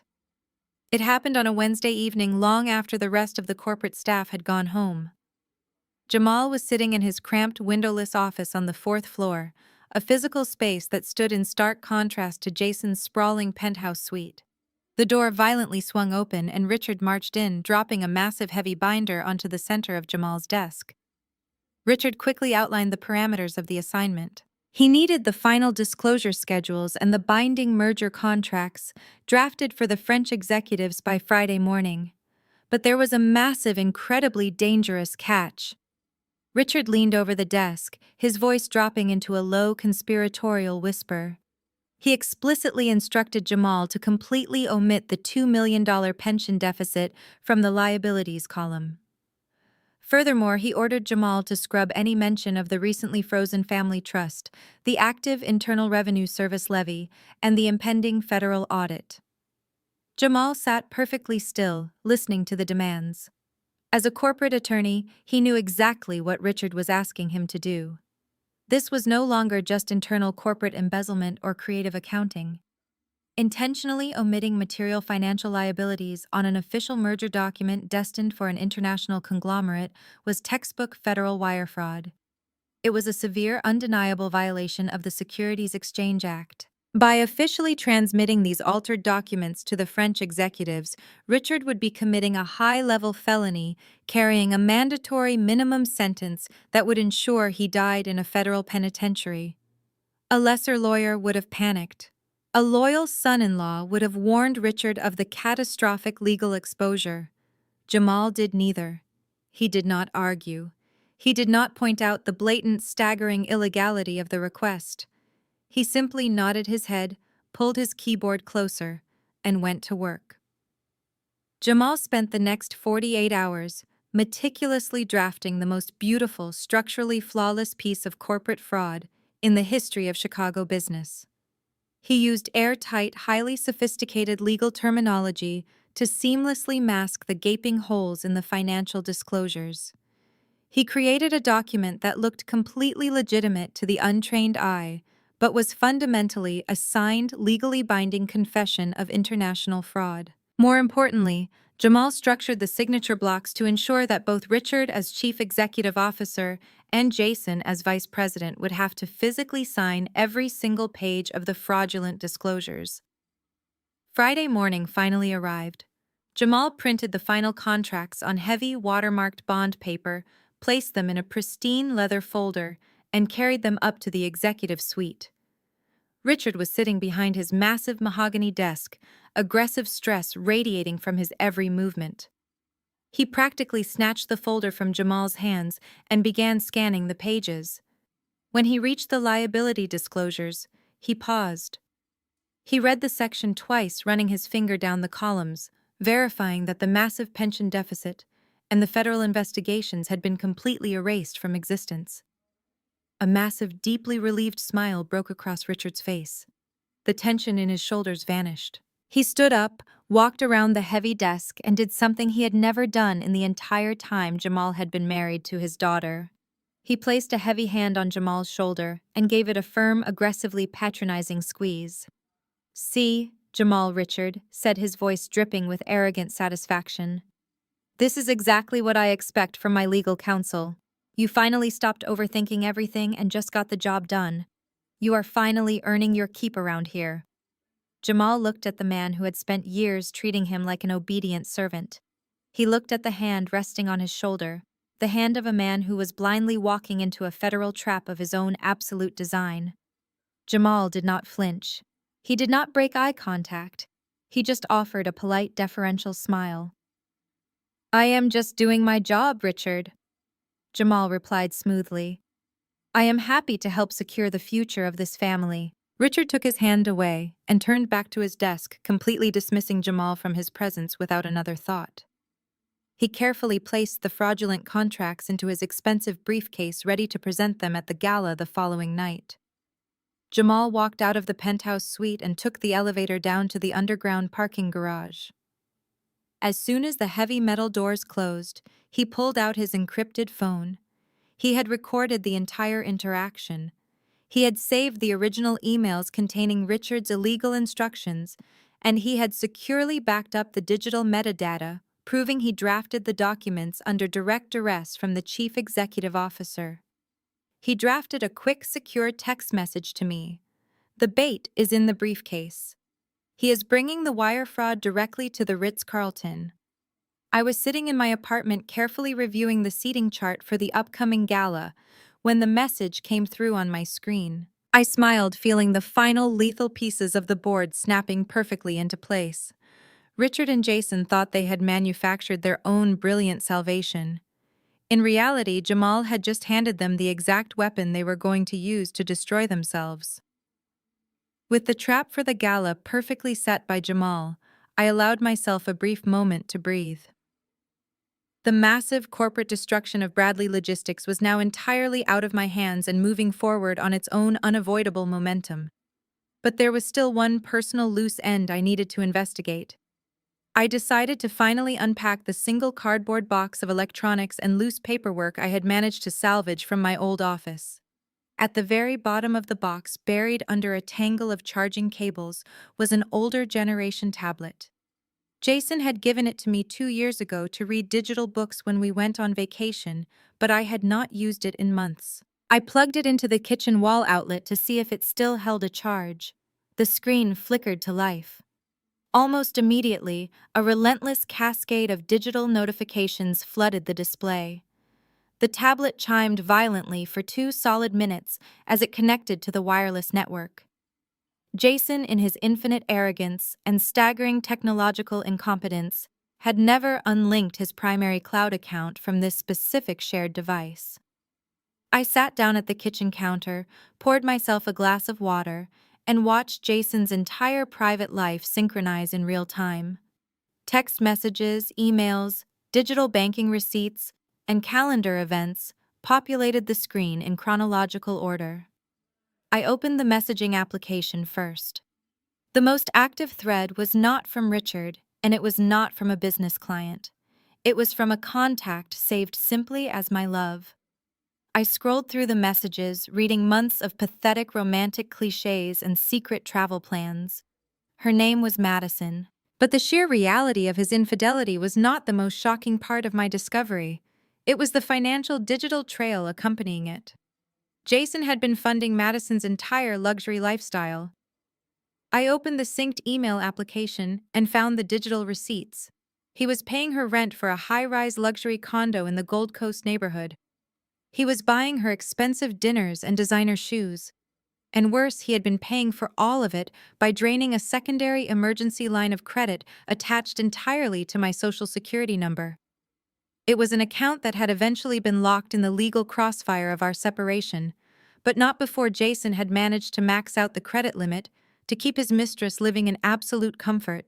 He was actively destroying my credit score while simultaneously trying to leave me penniless in the divorce. But the true depth of Jason's depravity did not hit me until I returned to the text messaging application and scrolled back exactly 4 days. It was the day after Richard had fired me and Jason had locked me out of the house in the freezing rain.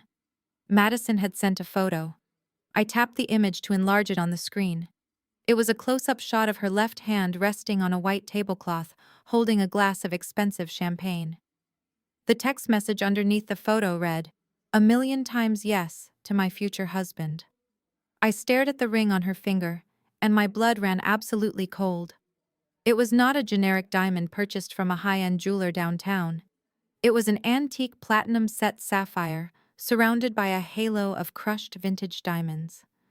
It was my late grandmother's heirloom ring, the exact ring my mother had passed down to me on my wedding day. I had kept it safely tucked away in a small velvet box hidden inside my vanity drawer. When Jason changed the locks and refused to let me back into my own home, he had gone into my personal belongings, stolen my family history, and used it to propose to his secret mistress. Any other woman might have broken down right then and there. They might have thrown the tablet against the wall, screamed in agony, or collapsed onto the hardwood floor in a puddle of tears. I did not shed a single tear. I did not feel sad. I felt a cold, surgical precision settle deep into my bones. Jason had taken my career, my home, and my money, and I had retaliated with federal audits. But stealing my grandmother's ring crossed a deeply personal line that required an entirely different kind of punishment. I did not call him to scream. I did not send an angry text message. I simply closed the photo and opened the synced calendar application on the tablet. Jason was a creature of habit who put absolutely everything into his schedule to keep his lies organized. I clicked on Thursday. There it was. An event blocked out from 1 o'clock to 4 o'clock in the afternoon. Madison Bridal Shower Lunch. He had even linked the digital reservation. I clicked on the address. It was an upscale, deeply exclusive botanical garden restaurant on the north side of the city. I looked at the clock on my kitchen wall. It was currently noon on Thursday. The shower was starting in exactly 1 hour. I calmly unplugged the tablet, walked into my bedroom, and opened my closet. I needed to look absolutely flawless for this. I selected a tailored crimson dress and my sharpest black heels. I walked over to my secure file cabinet and pulled out a specific folder containing my personal property insurance documents and a certified certificate of ownership. Jason thought he could simply hand my family heirloom over to another woman and walk away clean. He was about to learn that I do not just freeze assets, I repossess them. The drive to the Botanical Garden restaurant took exactly 40 minutes. I used 20 of those minutes to make a highly efficient detour to the local police precinct. As a forensic accountant, I knew that walking into a room full of people and demanding my property back would only result in an undignified screaming match. I needed the indisputable force of the law. I presented the desk sergeant with the original certificate of ownership, the certified insurance appraisal, and a sworn statement that my husband had removed the $50,000 heirloom from my private residence without my consent. Within 10 minutes, I had an official police report for grand larceny and a uniformed officer assigned to accompany me to retrieve the stolen property. We arrived at the restaurant right as the shower was hitting its peak. The private dining room was a stunning glass conservatory filled with exotic orchids and creeping vines. A string quartet played softly in the corner. There were at least 40 women in attendance, all dressed in pastel silk and sipping expensive mimosas. At the head of the long banquet table sat Madison. She was young, undoubtedly beautiful, and wearing a white lace dress with a silk sash that read "Bride-to-be." She was in the middle of opening a large silver-wrapped box, laughing brightly as her friends took photos with their phones. I walked into the conservatory, the heels of my black shoes clicking sharply against the marble floor. The uniformed police officer walked one step behind me. The sudden appearance of law enforcement caused an immediate ripple of silence through the room. The laughter died down. The string quartet faltered and completely stopped playing. 40 pairs of eyes turned to stare at me in my tailored crimson dress. Madison looked up from her gift, a confused, polite smile frozen on her face. "Can I help you?" she asked, glancing nervously at the police officer. "Are we being too loud?" I walked directly to the head of the table. I did not raise my voice. I did not look angry. I looked at her with the calm, detached professionalism of an auditor reviewing a faulty ledger.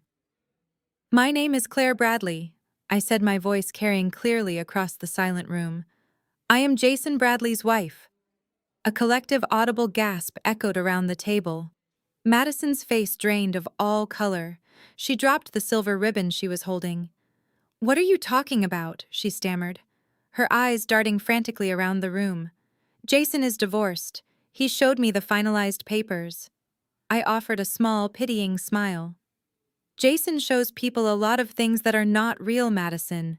For instance, he showed you a billionaire lifestyle that is entirely funded by a secondary line of credit tied directly to my social security number. But I am not here to discuss my husband's staggering credit card debt. I am here for my property." I pointed a single finger at her left hand resting on the white tablecloth.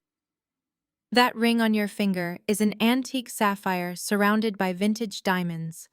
It belonged to my grandmother. Jason stole it from my vanity drawer 4 days ago." Madison pulled her hand back as if the ring had suddenly caught fire. She looked around at her friends who were now staring at her in absolute shock and horror. "No," she whispered, her eyes welling with tears. "No, Jason bought this for me. He designed it specifically for me. You are lying. You are just a crazy, jealous ex-wife trying to ruin my special day." I did not argue with her. I simply stepped aside and let the uniformed officer take the floor. The officer pulled out his official notepad. "Ma'am, we have verified the certificate of ownership, the insurance documents, and the original macro photographs of the jewelry.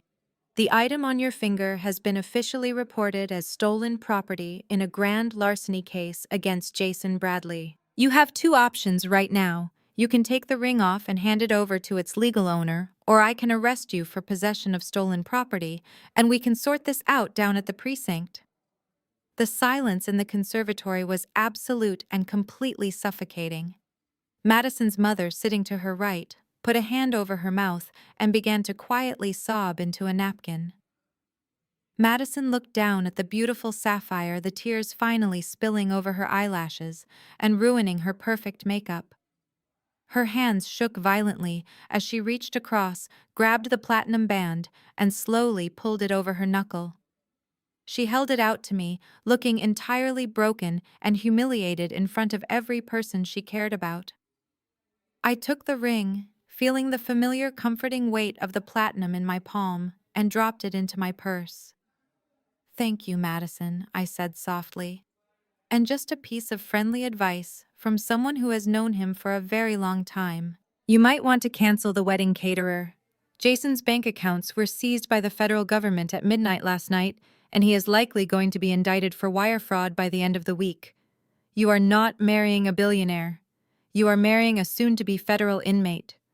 I turned around and walked out of the conservatory, the police officer following closely behind me.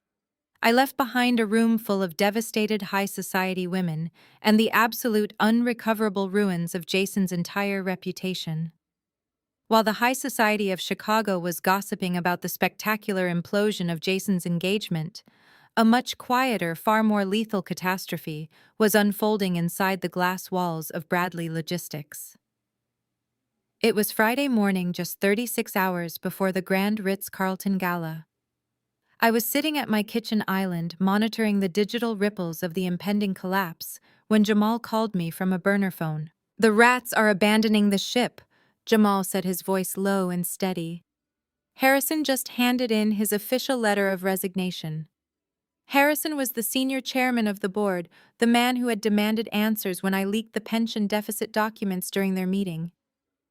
Harrison was a ruthless businessman, but he was not stupid. He had clearly hired independent legal counsel, reviewed his own liability regarding the missing $2 million, and decided to cut his losses before the federal authorities arrived. But Harrison was not the only one. Panic is highly contagious in the corporate world. Within 3 hours of Harrison walking out of the building, 4 other senior board members quietly submitted their immediate resignations. They cited sudden health concerns and personal family matters, but the truth was glaringly obvious. They could smell the smoke, and they were sprinting for the exits. This mass exodus presented Richard with an insurmountable crisis. The Duval Group merger required a formally signed resolution from the board of directors to be legally executed. The French executives were expecting to be presented with a unanimous, fully endorsed contract at the gala. If they arrived and discovered that half the board had just fled the company in terror, they would instantly pull their multi-billion-dollar offer and trigger a massive investigation of their own. Richard was completely cornered. He could not stall the French, and he could not force the fleeing board members to sign the resolutions. So he resorted to the only tactic he had left: absolute, undeniable criminality. At 2 o'clock in the afternoon, Richard summoned Jason and Jamal into the penthouse executive suite.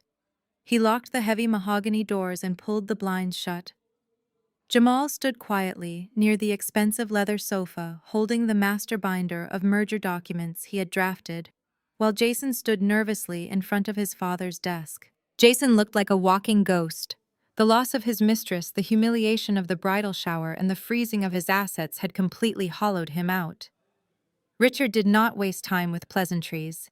He slammed his hands on the desk and explained the board resignations. He told Jason that the French deal was the only thing standing between their family and total financial ruin. Then Richard opened the master binder to the final board resolution pages. He pulled a heavy gold fountain pen from his breast pocket and held it out to his son. "You are going to sign for them," Richard ordered, his voice dangerously quiet. Jason stared at the pen, his eyes wide with genuine terror. He took a step back, shaking his head. "Dad, I cannot do that. That is forgery. That is a massive felony. If the board finds out, if the French find out, I will go to prison for the rest of my life." "You are already going to prison if this deal does not close," Richard snarled, stepping around the desk and backing his son into a corner. "The accounts are frozen. The feds are circling. Do you think you can survive a week in a federal penitentiary, Jason? Do you? Pick up the pen. You trace Harrison's signature and you trace the rest of them. We secure the French money tomorrow night and we bury the evidence by Monday morning." Jason looked at his father, desperately searching for any sign of mercy. He found none. Richard was completely willing to sacrifice his son's freedom to save his own skin. Jason let out a pathetic, broken sob. He was too weak to walk away, too terrified to stand up for himself. He slowly reached out with a trembling hand and took the gold pen. Jason sat down at the heavy oak desk. He pulled up digital copies of older contracts on the computer monitor to use as a reference. With sweat dripping down his pale forehead, Jason carefully pressed the nib of the pen to the heavy bond paper and began to meticulously forge Harrison's signature. From his position by the leather sofa, Jamal remained perfectly silent. He slowly reached into the inside pocket of his tailored suit jacket and pulled out his phone. He held it casually at waist height, adjusting his stance just enough to ensure the camera lens had a clear, unobstructed view of the desk. Jamal pressed the record button.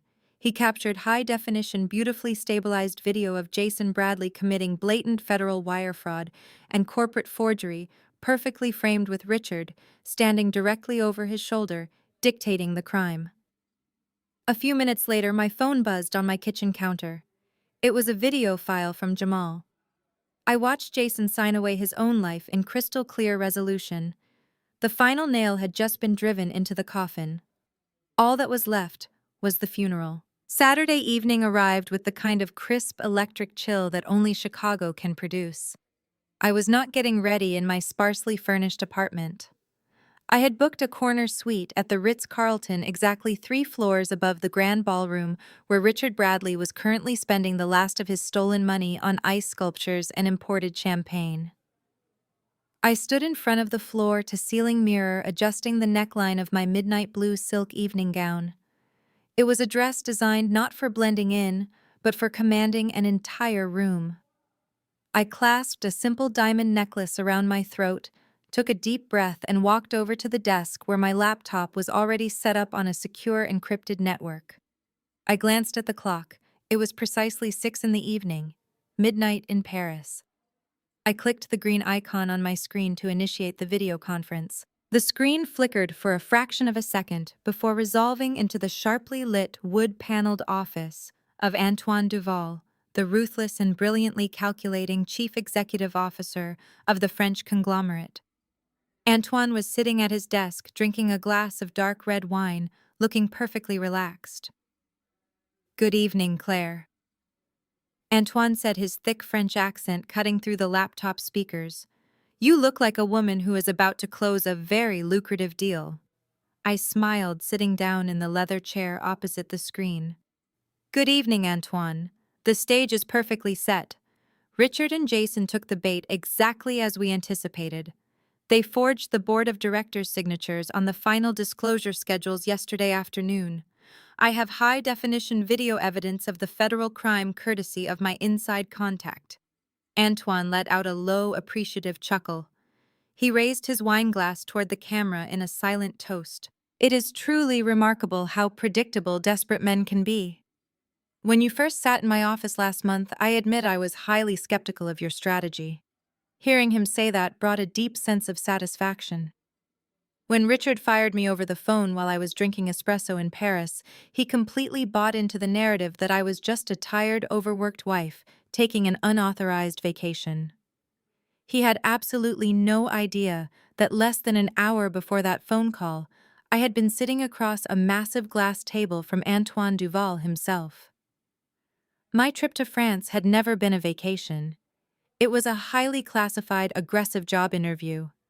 Months ago, when I first started noticing the discrepancies in Jason's ledgers and the shadow accounts Richard kept hidden, I knew I could not just blow the whistle and walk away. That would only put them in prison. I wanted to completely dismantle their legacy. I did my research and discovered that Duval Group was aggressively looking to expand their North American logistics footprint. I reached out directly to Antoine's private holding company, offering my services as an undercover forensic auditor. I pitched him a hostile takeover wrapped in the illusion of a corporate rescue. "You were right to be skeptical, Antoine," I replied, leaning forward slightly. "Approaching a foreign conglomerate and offering to hand them a multi-billion-dollar American logistics network for pennies on the dollar is a bold claim. But I told you I knew exactly where all the bodies were buried. And you delivered flawlessly." Antoine confirmed, his expression turning strictly to business. "My transition team is currently in the air. They will land at O'Hare International Airport in exactly 3 hours. The United States Securities and Exchange Commission has been fully briefed on the forged disclosures you forwarded us. Federal marshals will be waiting in the lobby of your hotel tonight." I opened a secondary window on my screen, bringing up the digital copy of the documents Jamal had drafted. The merger they think they are signing tonight does not actually exist. The documents they forged are legally binding asset forfeiture agreements.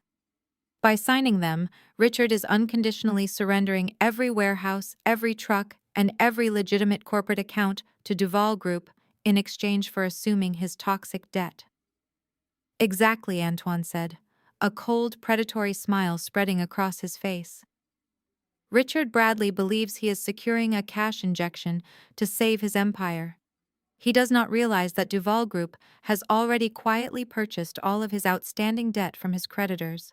We are not his partners. We are his sole executioners. And as of tomorrow morning, you will officially be named the Chief Restructuring Officer of our new North American division."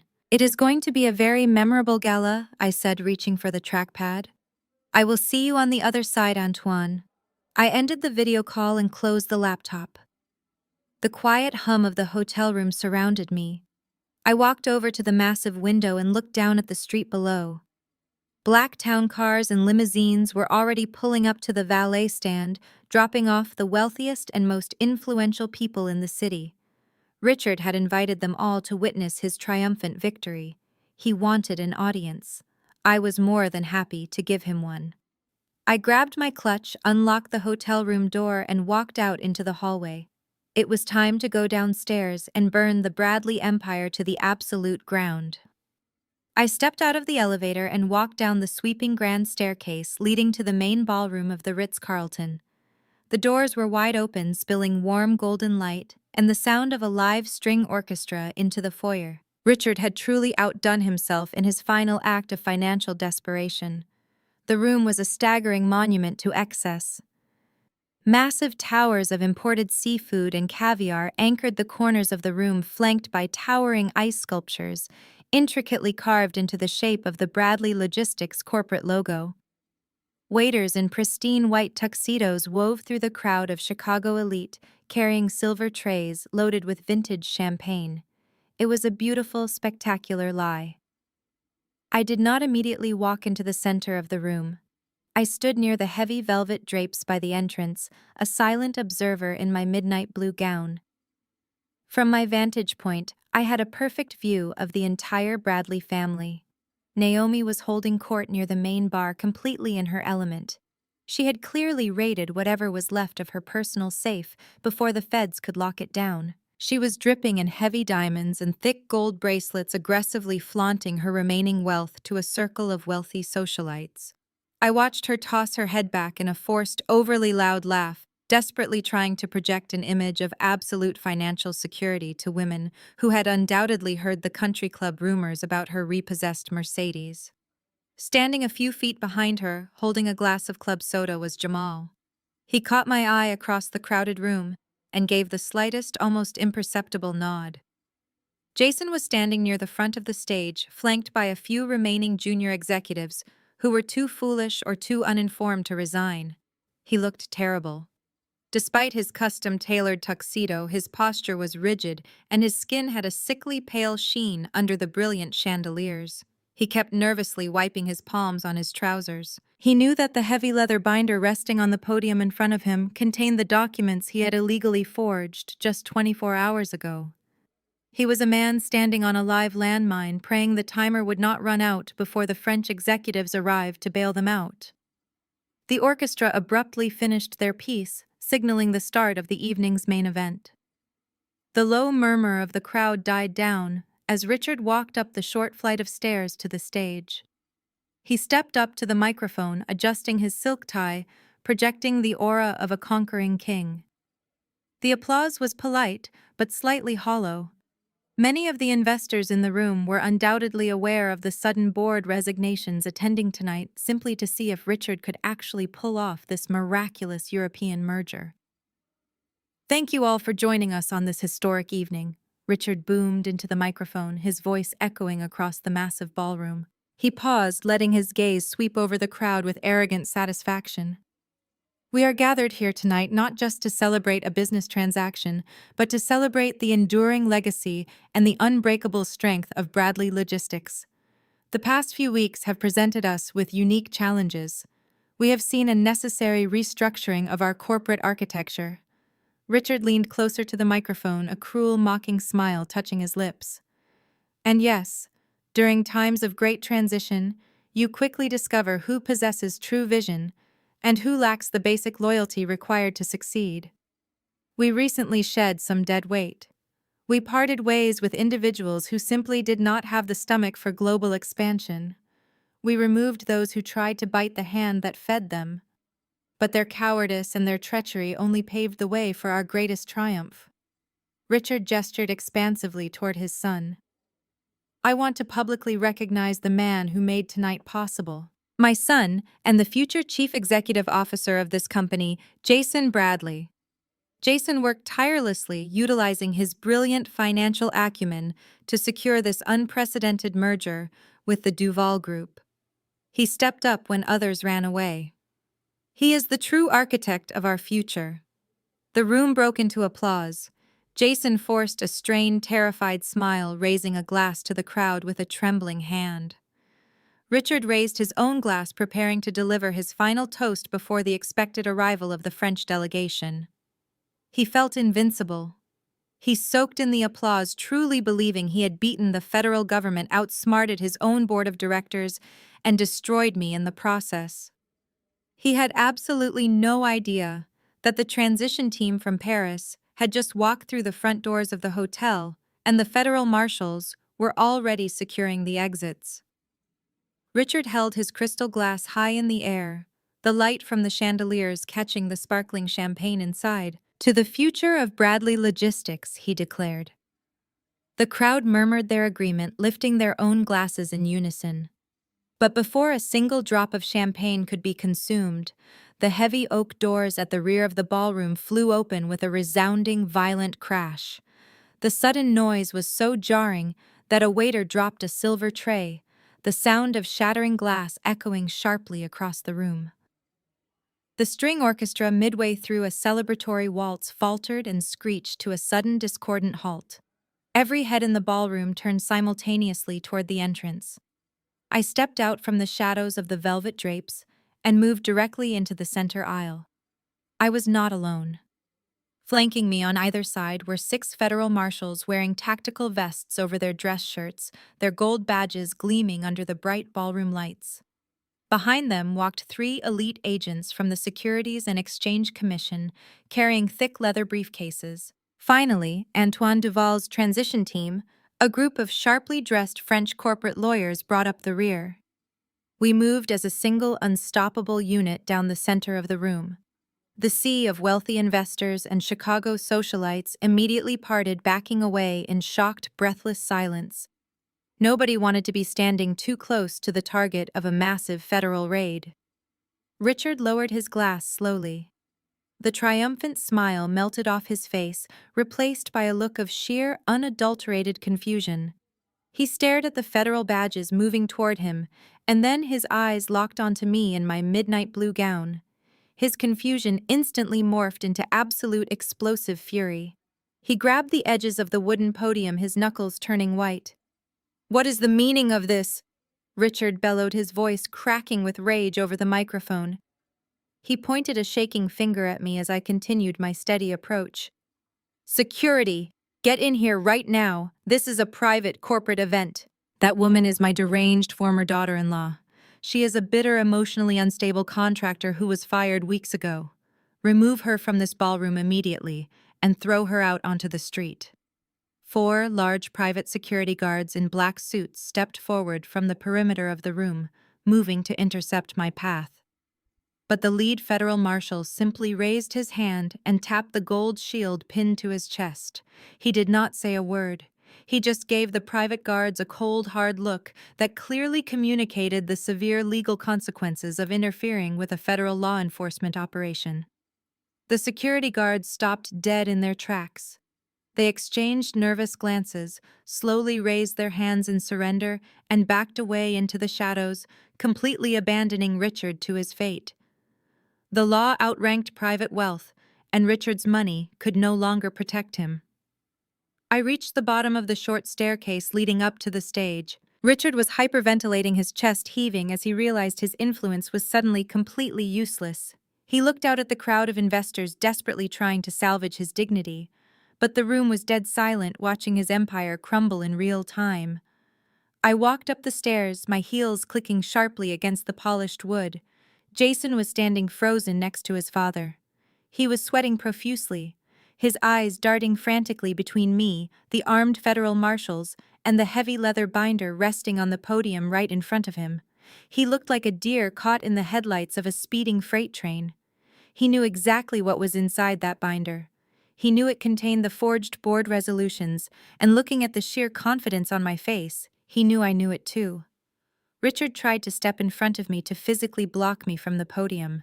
Before he could even raise his arm, a federal marshal swiftly stepped up onto the stage and placed a heavy, authoritative hand firmly on Richard's shoulder.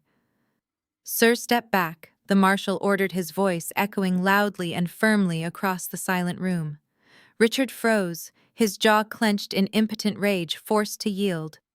I stepped up to the podium, standing shoulder to shoulder with my terrified former husband. Jason was shaking so violently I could hear his expensive cufflinks rattling against the wood. I looked him dead in the eye, offering him a cool, entirely emotionless smile. I reached out, gently took the microphone from his slick, trembling fingers, and turned to face the stunned crowd of Chicago elite. I stood at the podium, gripping the edges of the smooth mahogany. The entire ballroom was completely paralyzed. Jason was hyperventilating just a few feet away from me, his eyes darting wildly for an escape route that did not exist. I looked out at the sea of incredibly wealthy, incredibly powerful people who had come to celebrate a lie. Good evening, everyone, I said, my voice projecting crisp and clear through the state-of-the-art sound system. I apologize for the sudden interruption to the festivities, but as Richard so eloquently stated just moments ago, during times of great transition, the truth inevitably comes to light. I gestured to the French legal team standing at the base of the stage. The lead attorney reached into his jacket, pulled out a small digital remote, and pressed a single button. The massive screens flanking the ballroom, which had proudly displayed the golden Bradley Logistics corporate logo all evening, suddenly flickered. The golden lettering vanished. In its place, a high-definition projection of a heavily stamped, fully executed legal contract appeared. A wave of confused murmurs swept through the crowd. I looked down at Richard. He was still pinned in place by the federal marshal. His eyes were glued to the massive screens. The anger in his face was rapidly dissolving into a cold, suffocating panic. Richard Bradley invited you all here tonight to celebrate a historic multi-billion-dollar merger with the European conglomerate Duval Group. I continued, my tone perfectly even and detached. He stood on this stage and told you that this partnership was injecting massive amounts of capital into Bradley Logistics. He told you that his son Jason orchestrated a brilliant financial maneuver to secure the future of your investments and the safety of your pensions. I paused, letting the silence stretch just long enough to build unbearable tension. He lied to you. Loud gasps erupted from the tables nearest the stage. Investors leaned forward, squinting at the projected documents, trying to decipher the dense legal text. What you are looking at on the screens behind me is the actual master agreement signed between Antoine Duval and the primary creditors of this company, I explained. This is not a merger agreement. There is no cash injection. There is no strategic partnership. Over the past 3 weeks, the Duval Group quietly and systematically purchased every single piece of outstanding debt this company holds. They bought your defaulted loans, they bought your leveraged real estate assets, they bought your unpaid federal taxes, they bought the entire crumbling foundation of this empire, and they bought it for pennies on the dollar. Richard opened his mouth to scream at me, to command the crowd not to listen, but the words died in his throat. He finally understood what he was looking at. The financial reality he had spent years trying to outrun had just caught up with him on a global stage. Bradley Logistics is currently insolvent by over $40 million, I announced, my voice ringing out over the rising whispers. That is a fact Richard and Jason deliberately attempted to hide from the French executives by physically forging the signatures of the resigning board members on their disclosure forms yesterday afternoon. The ballroom exploded into genuine shouting. The mention of corporate forgery was the ultimate trigger. Media members in the back of the room started frantically typing on their phones and raising their cameras. Near the main bar, I saw Naomi drop her crystal champagne flute. It shattered against the marble floor, but nobody even looked in her direction. She stood frozen, clutching her diamond necklace, realizing she was entirely broke. I raised a hand, calling for quiet. The room immediately settled down, desperate to hear the final verdict. I turned my attention directly to Richard. He looked small, broken, and older than I had ever seen him. When you fired me over the phone while I was in Paris, you thought I was just taking an unauthorized vacation, I said, looking right into his panicked eyes. You thought you were discarding a useless, obedient contractor. But I was not in Paris to relax, Richard. I was sitting in the executive boardroom of the Duval Group. They hired me to audit your shadow accounts. They hired me to track the millions you stole from the employee pension fund. They hired me to engineer this exact hostile takeover. I took a deep breath, delivering the final, devastating blow. I am the officially appointed corporate liquidator for the Duval Group North American division. You did not merge with them, Richard. They devoured you. You are completely bankrupt. You no longer own a single share of this company. And as of this exact second, you are fired. The ballroom descended into absolute pandemonium. Angry investors surged forward, shouting at Richard and demanding their money back. Flashbulbs from the local press exploded in a blinding strobe effect, immortalizing the exact moment the billionaire chief executive officer lost his entire world. Jason collapsed onto his knees right there on the stage, burying his face in his hands, openly sobbing in front of the entire Chicago elite. The illusion was dead. Jason remained on his knees for only a few seconds. The blinding flashes of the cameras and the furious shouts of the betrayed investors seemed to jolt him out of his shock and trigger his absolute basest instinct for self-preservation. He looked at the armed federal marshals stepping closer to the stage, and the reality of a lengthy prison sentence finally shattered whatever misguided loyalty he still held for his father. Jason scrambled to his feet, his tuxedo knees stained with dust from the stage floor. He practically shoved me aside to grab the microphone I had just set down on the podium. He did not look at me. He did not look at the crowd. He turned completely around and pointed a trembling, accusatory finger directly at Richard. "It was him," Jason screamed, his voice echoing hysterically through the ballroom. "He did all of it. I had absolutely nothing to do with the pension fund. I did not set up those offshore shell companies. He forced me to sign those papers. He told me it was just standard tax strategy. I never read a single document." Richard stared at his son, his face turning a dangerous shade of purple. The billionaire who had just lost his entire corporate empire was now watching his own flesh and blood throw him directly under the bus to save himself. "You pathetic coward," Richard roared, straining against the grip of the federal marshal holding him back. "I gave you everything. I built this life for you." "I did not know," Jason wailed, turning his desperate, tear-stained face toward the lead agent from the Securities and Exchange Commission. "You have to believe me.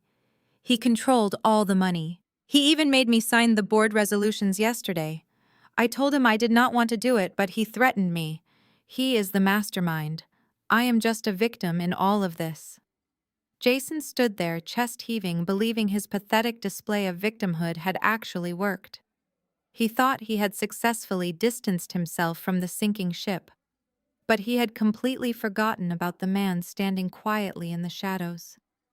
Jamal detached himself from the crowd near the bar. He moved with a smooth, unhurried grace, his tailored suit cutting a sharp silhouette against the chaotic backdrop of the ballroom. He walked up the short flight of stairs to the stage, his expression entirely calm and completely unbothered by the federal agents surrounding them. Jamal stepped up to the podium and firmly took the microphone out of Jason's sweaty hands. Jason looked at his brother-in-law with a mixture of confusion and sudden terrifying realization. "My brother-in-law makes a very passionate argument," Jamal said, addressing the federal agents and the silent, watchful crowd. "It is true that Richard Bradley orchestrated the overarching financial architecture of this fraud. But Jason was not a blind, unwilling participant. He was a highly active, fully aware co-conspirator. And I can prove it." Jamal looked over at the French legal team standing at the base of the stage and gave them a subtle nod. The massive screens flanking the ballroom shifted once more. The image of the liquidation contract vanished. In its place, crystal-clear high-definition video footage began to play. It was the covert recording Jamal had captured in the penthouse executive suite just 24 hours prior. The video showed Jason sitting at his father's massive oak desk, holding a gold fountain pen. The audio from the video fed directly into the ballroom speakers, loud and undeniable. Everyone in the room heard Richard ordering Jason to forge the signatures of the resigning board members. But more damningly, they heard Jason clearly acknowledging the severe illegality of the act. They watched Jason carefully pull up digital copies of old signatures, lean over the heavy bond paper, and meticulously trace Harrison's name onto the fraudulent disclosure schedules. There was no ambiguity. There was no coercion. It was a man actively, deliberately committing federal wire fraud. Jason let out a hollow gasp, stumbling backward away from the giant screens, as if they were radiating heat. He covered his face with his hands, finally realizing there was no escape. His own words and actions had just sealed his fate in front of the entire Chicago elite. Jamal did not spare Jason another glance. He handed the microphone back to me and calmly walked down the stage steps, descending directly into the crowd. The sea of wealthy socialites and furious investors parted for him instantly. He walked straight toward the bar where Naomi was still standing, completely frozen, her hands clutching the heavy diamond necklace around her throat. Naomi looked at her husband with wide, desperate eyes. Her father was being detained by federal marshals. Her brother had just been exposed as a felon on a 50-foot screen. Her family's wealth had evaporated into thin air. She looked at Jamal as if he was her last remaining lifeboat. She reached out a trembling hand toward him, expecting the obedient, quiet lawyer to step in and fix her broken reality. Jamal stopped 2 feet in front of her. He did not reach out to comfort her. He simply reached into the inside pocket of his jacket and pulled out a thick, unmarked manila envelope. He held it out until Naomi, confused and shaking slowly, took it from his hand. "What is this?" Naomi whispered, her voice barely audible over the low murmur of the surrounding crowd. Jamal looked at the woman who had spent their entire marriage treating him like an accessory rather than an equal. His face held no anger, only the deep, profound peace of a man who was finally completely free. "These are divorce papers," Jamal said, his voice crisp and carrying perfectly in the quiet circle around them, "and a notice of foreclosure on the house. Good luck, princess." The moment Jamal dropped the manila envelope into Naomi's trembling hands, the lead federal marshal on the stage gave a sharp, decisive nod to his team. The waiting was over. 2 heavily armed agents stepped forward and flanked Richard Bradley. They did not treat him like a billionaire chief executive officer. They treated him like a dangerous flight risk. One agent forcefully grabbed Richard's wrist, pulling his arm sharply behind his back. The cold, metallic click of the handcuffs echoed loudly through the microphone that was still resting on the podium. Richard let out a guttural sound of pure shock. His face contorted in absolute disbelief as the heavy steel dug into his skin. He tried to thrash against their grip, shouting that he demanded his lawyers, but he was immediately silenced. An agent read him his Miranda rights in a rapid, practiced monotone that completely ignored his frantic protests.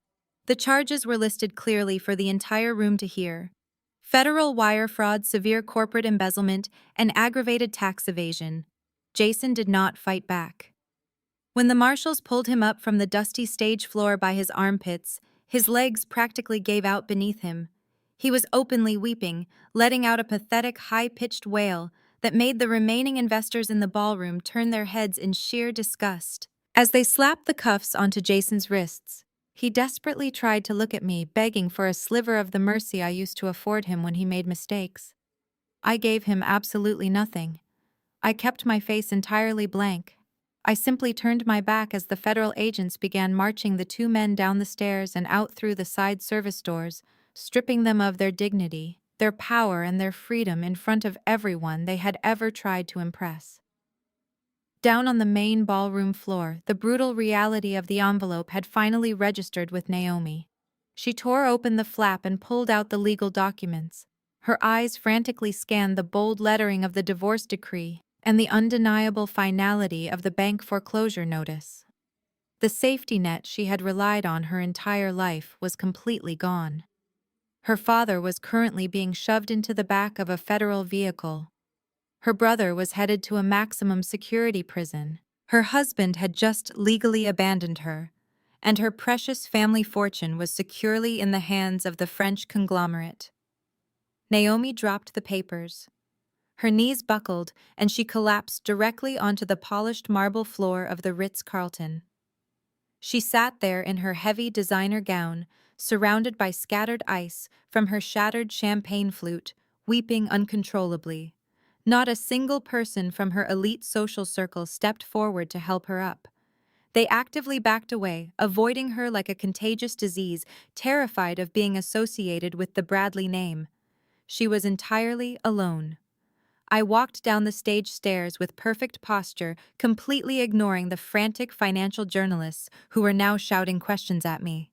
My job in this room was finished. I moved seamlessly through the stunned, whispering crowd, heading straight toward the main entrance. Jamal was waiting for me near the heavy oak doors, calmly adjusting the cuffs of his tailored jacket. He looked incredibly at peace, like a man who had just successfully amputated a highly toxic limb and survived the operation without a scratch. "Are you ready to leave?" Jamal asked, offering his arm to me. I smiled, looping my arm firmly through his. Let them handle the cleanup. We have real work to do. We walked out of the ballroom together, leaving the shouting, the crying, and the blinding flashes of the cameras behind the heavy wooden doors. As we passed a bewildered catering station in the grand foyer, Jamal casually picked up 2 fresh glasses of vintage champagne from a silver tray. We pushed through the revolving glass doors of the hotel and stepped out into the crisp, cool Chicago night air. The city glowed brilliantly around us, vibrant and alive. We walked to the edge of the curb, waiting for the black luxury car Jamal had ordered earlier that evening. The cold wind whipped at the hem of my midnight blue gown, but I had never felt warmer. We did not need to dissect what had just happened. We did not need to deliver long emotional speeches about our past trauma or our intricate revenge. The results spoke entirely for themselves. The Bradley Empire was nothing but ash, and we were the ones holding the matches. Jamal turned to me, holding out his crystal glass. To the future, he said, his voice full of genuine optimism and ambition. I raised my glass, tapping it gently against his. The clear, ringing chime cut perfectly through the ambient sounds of the city traffic. To our future, I replied. Tomorrow morning, the news would break globally. By noon, Antoine Duval would officially finalize my highly lucrative position as the corporate liquidator. But more importantly, by the end of the week, Jamal and I would file the incorporation paperwork for our brand new, highly specialized joint corporate law and forensic accounting firm. We were walking away from the wreckage with our professional reputations pristine, our pockets incredibly deep, and a high-profile client list practically begging for our services. We drank our champagne, got into the back of the waiting car, and drove off into the night. It was the sweetest, most absolute victory I could have ever imagined. The story of Claire dismantling the Bradley corporate empire offers a profound masterclass in one specific invaluable lesson: the absolute power of emotional control and strategic silence. When faced with deep betrayal and toxic manipulation from those who should support us, our first instinct is often to react emotionally. However, this story teaches us that screaming matches and tears only feed the egos of abusers who thrive on chaos.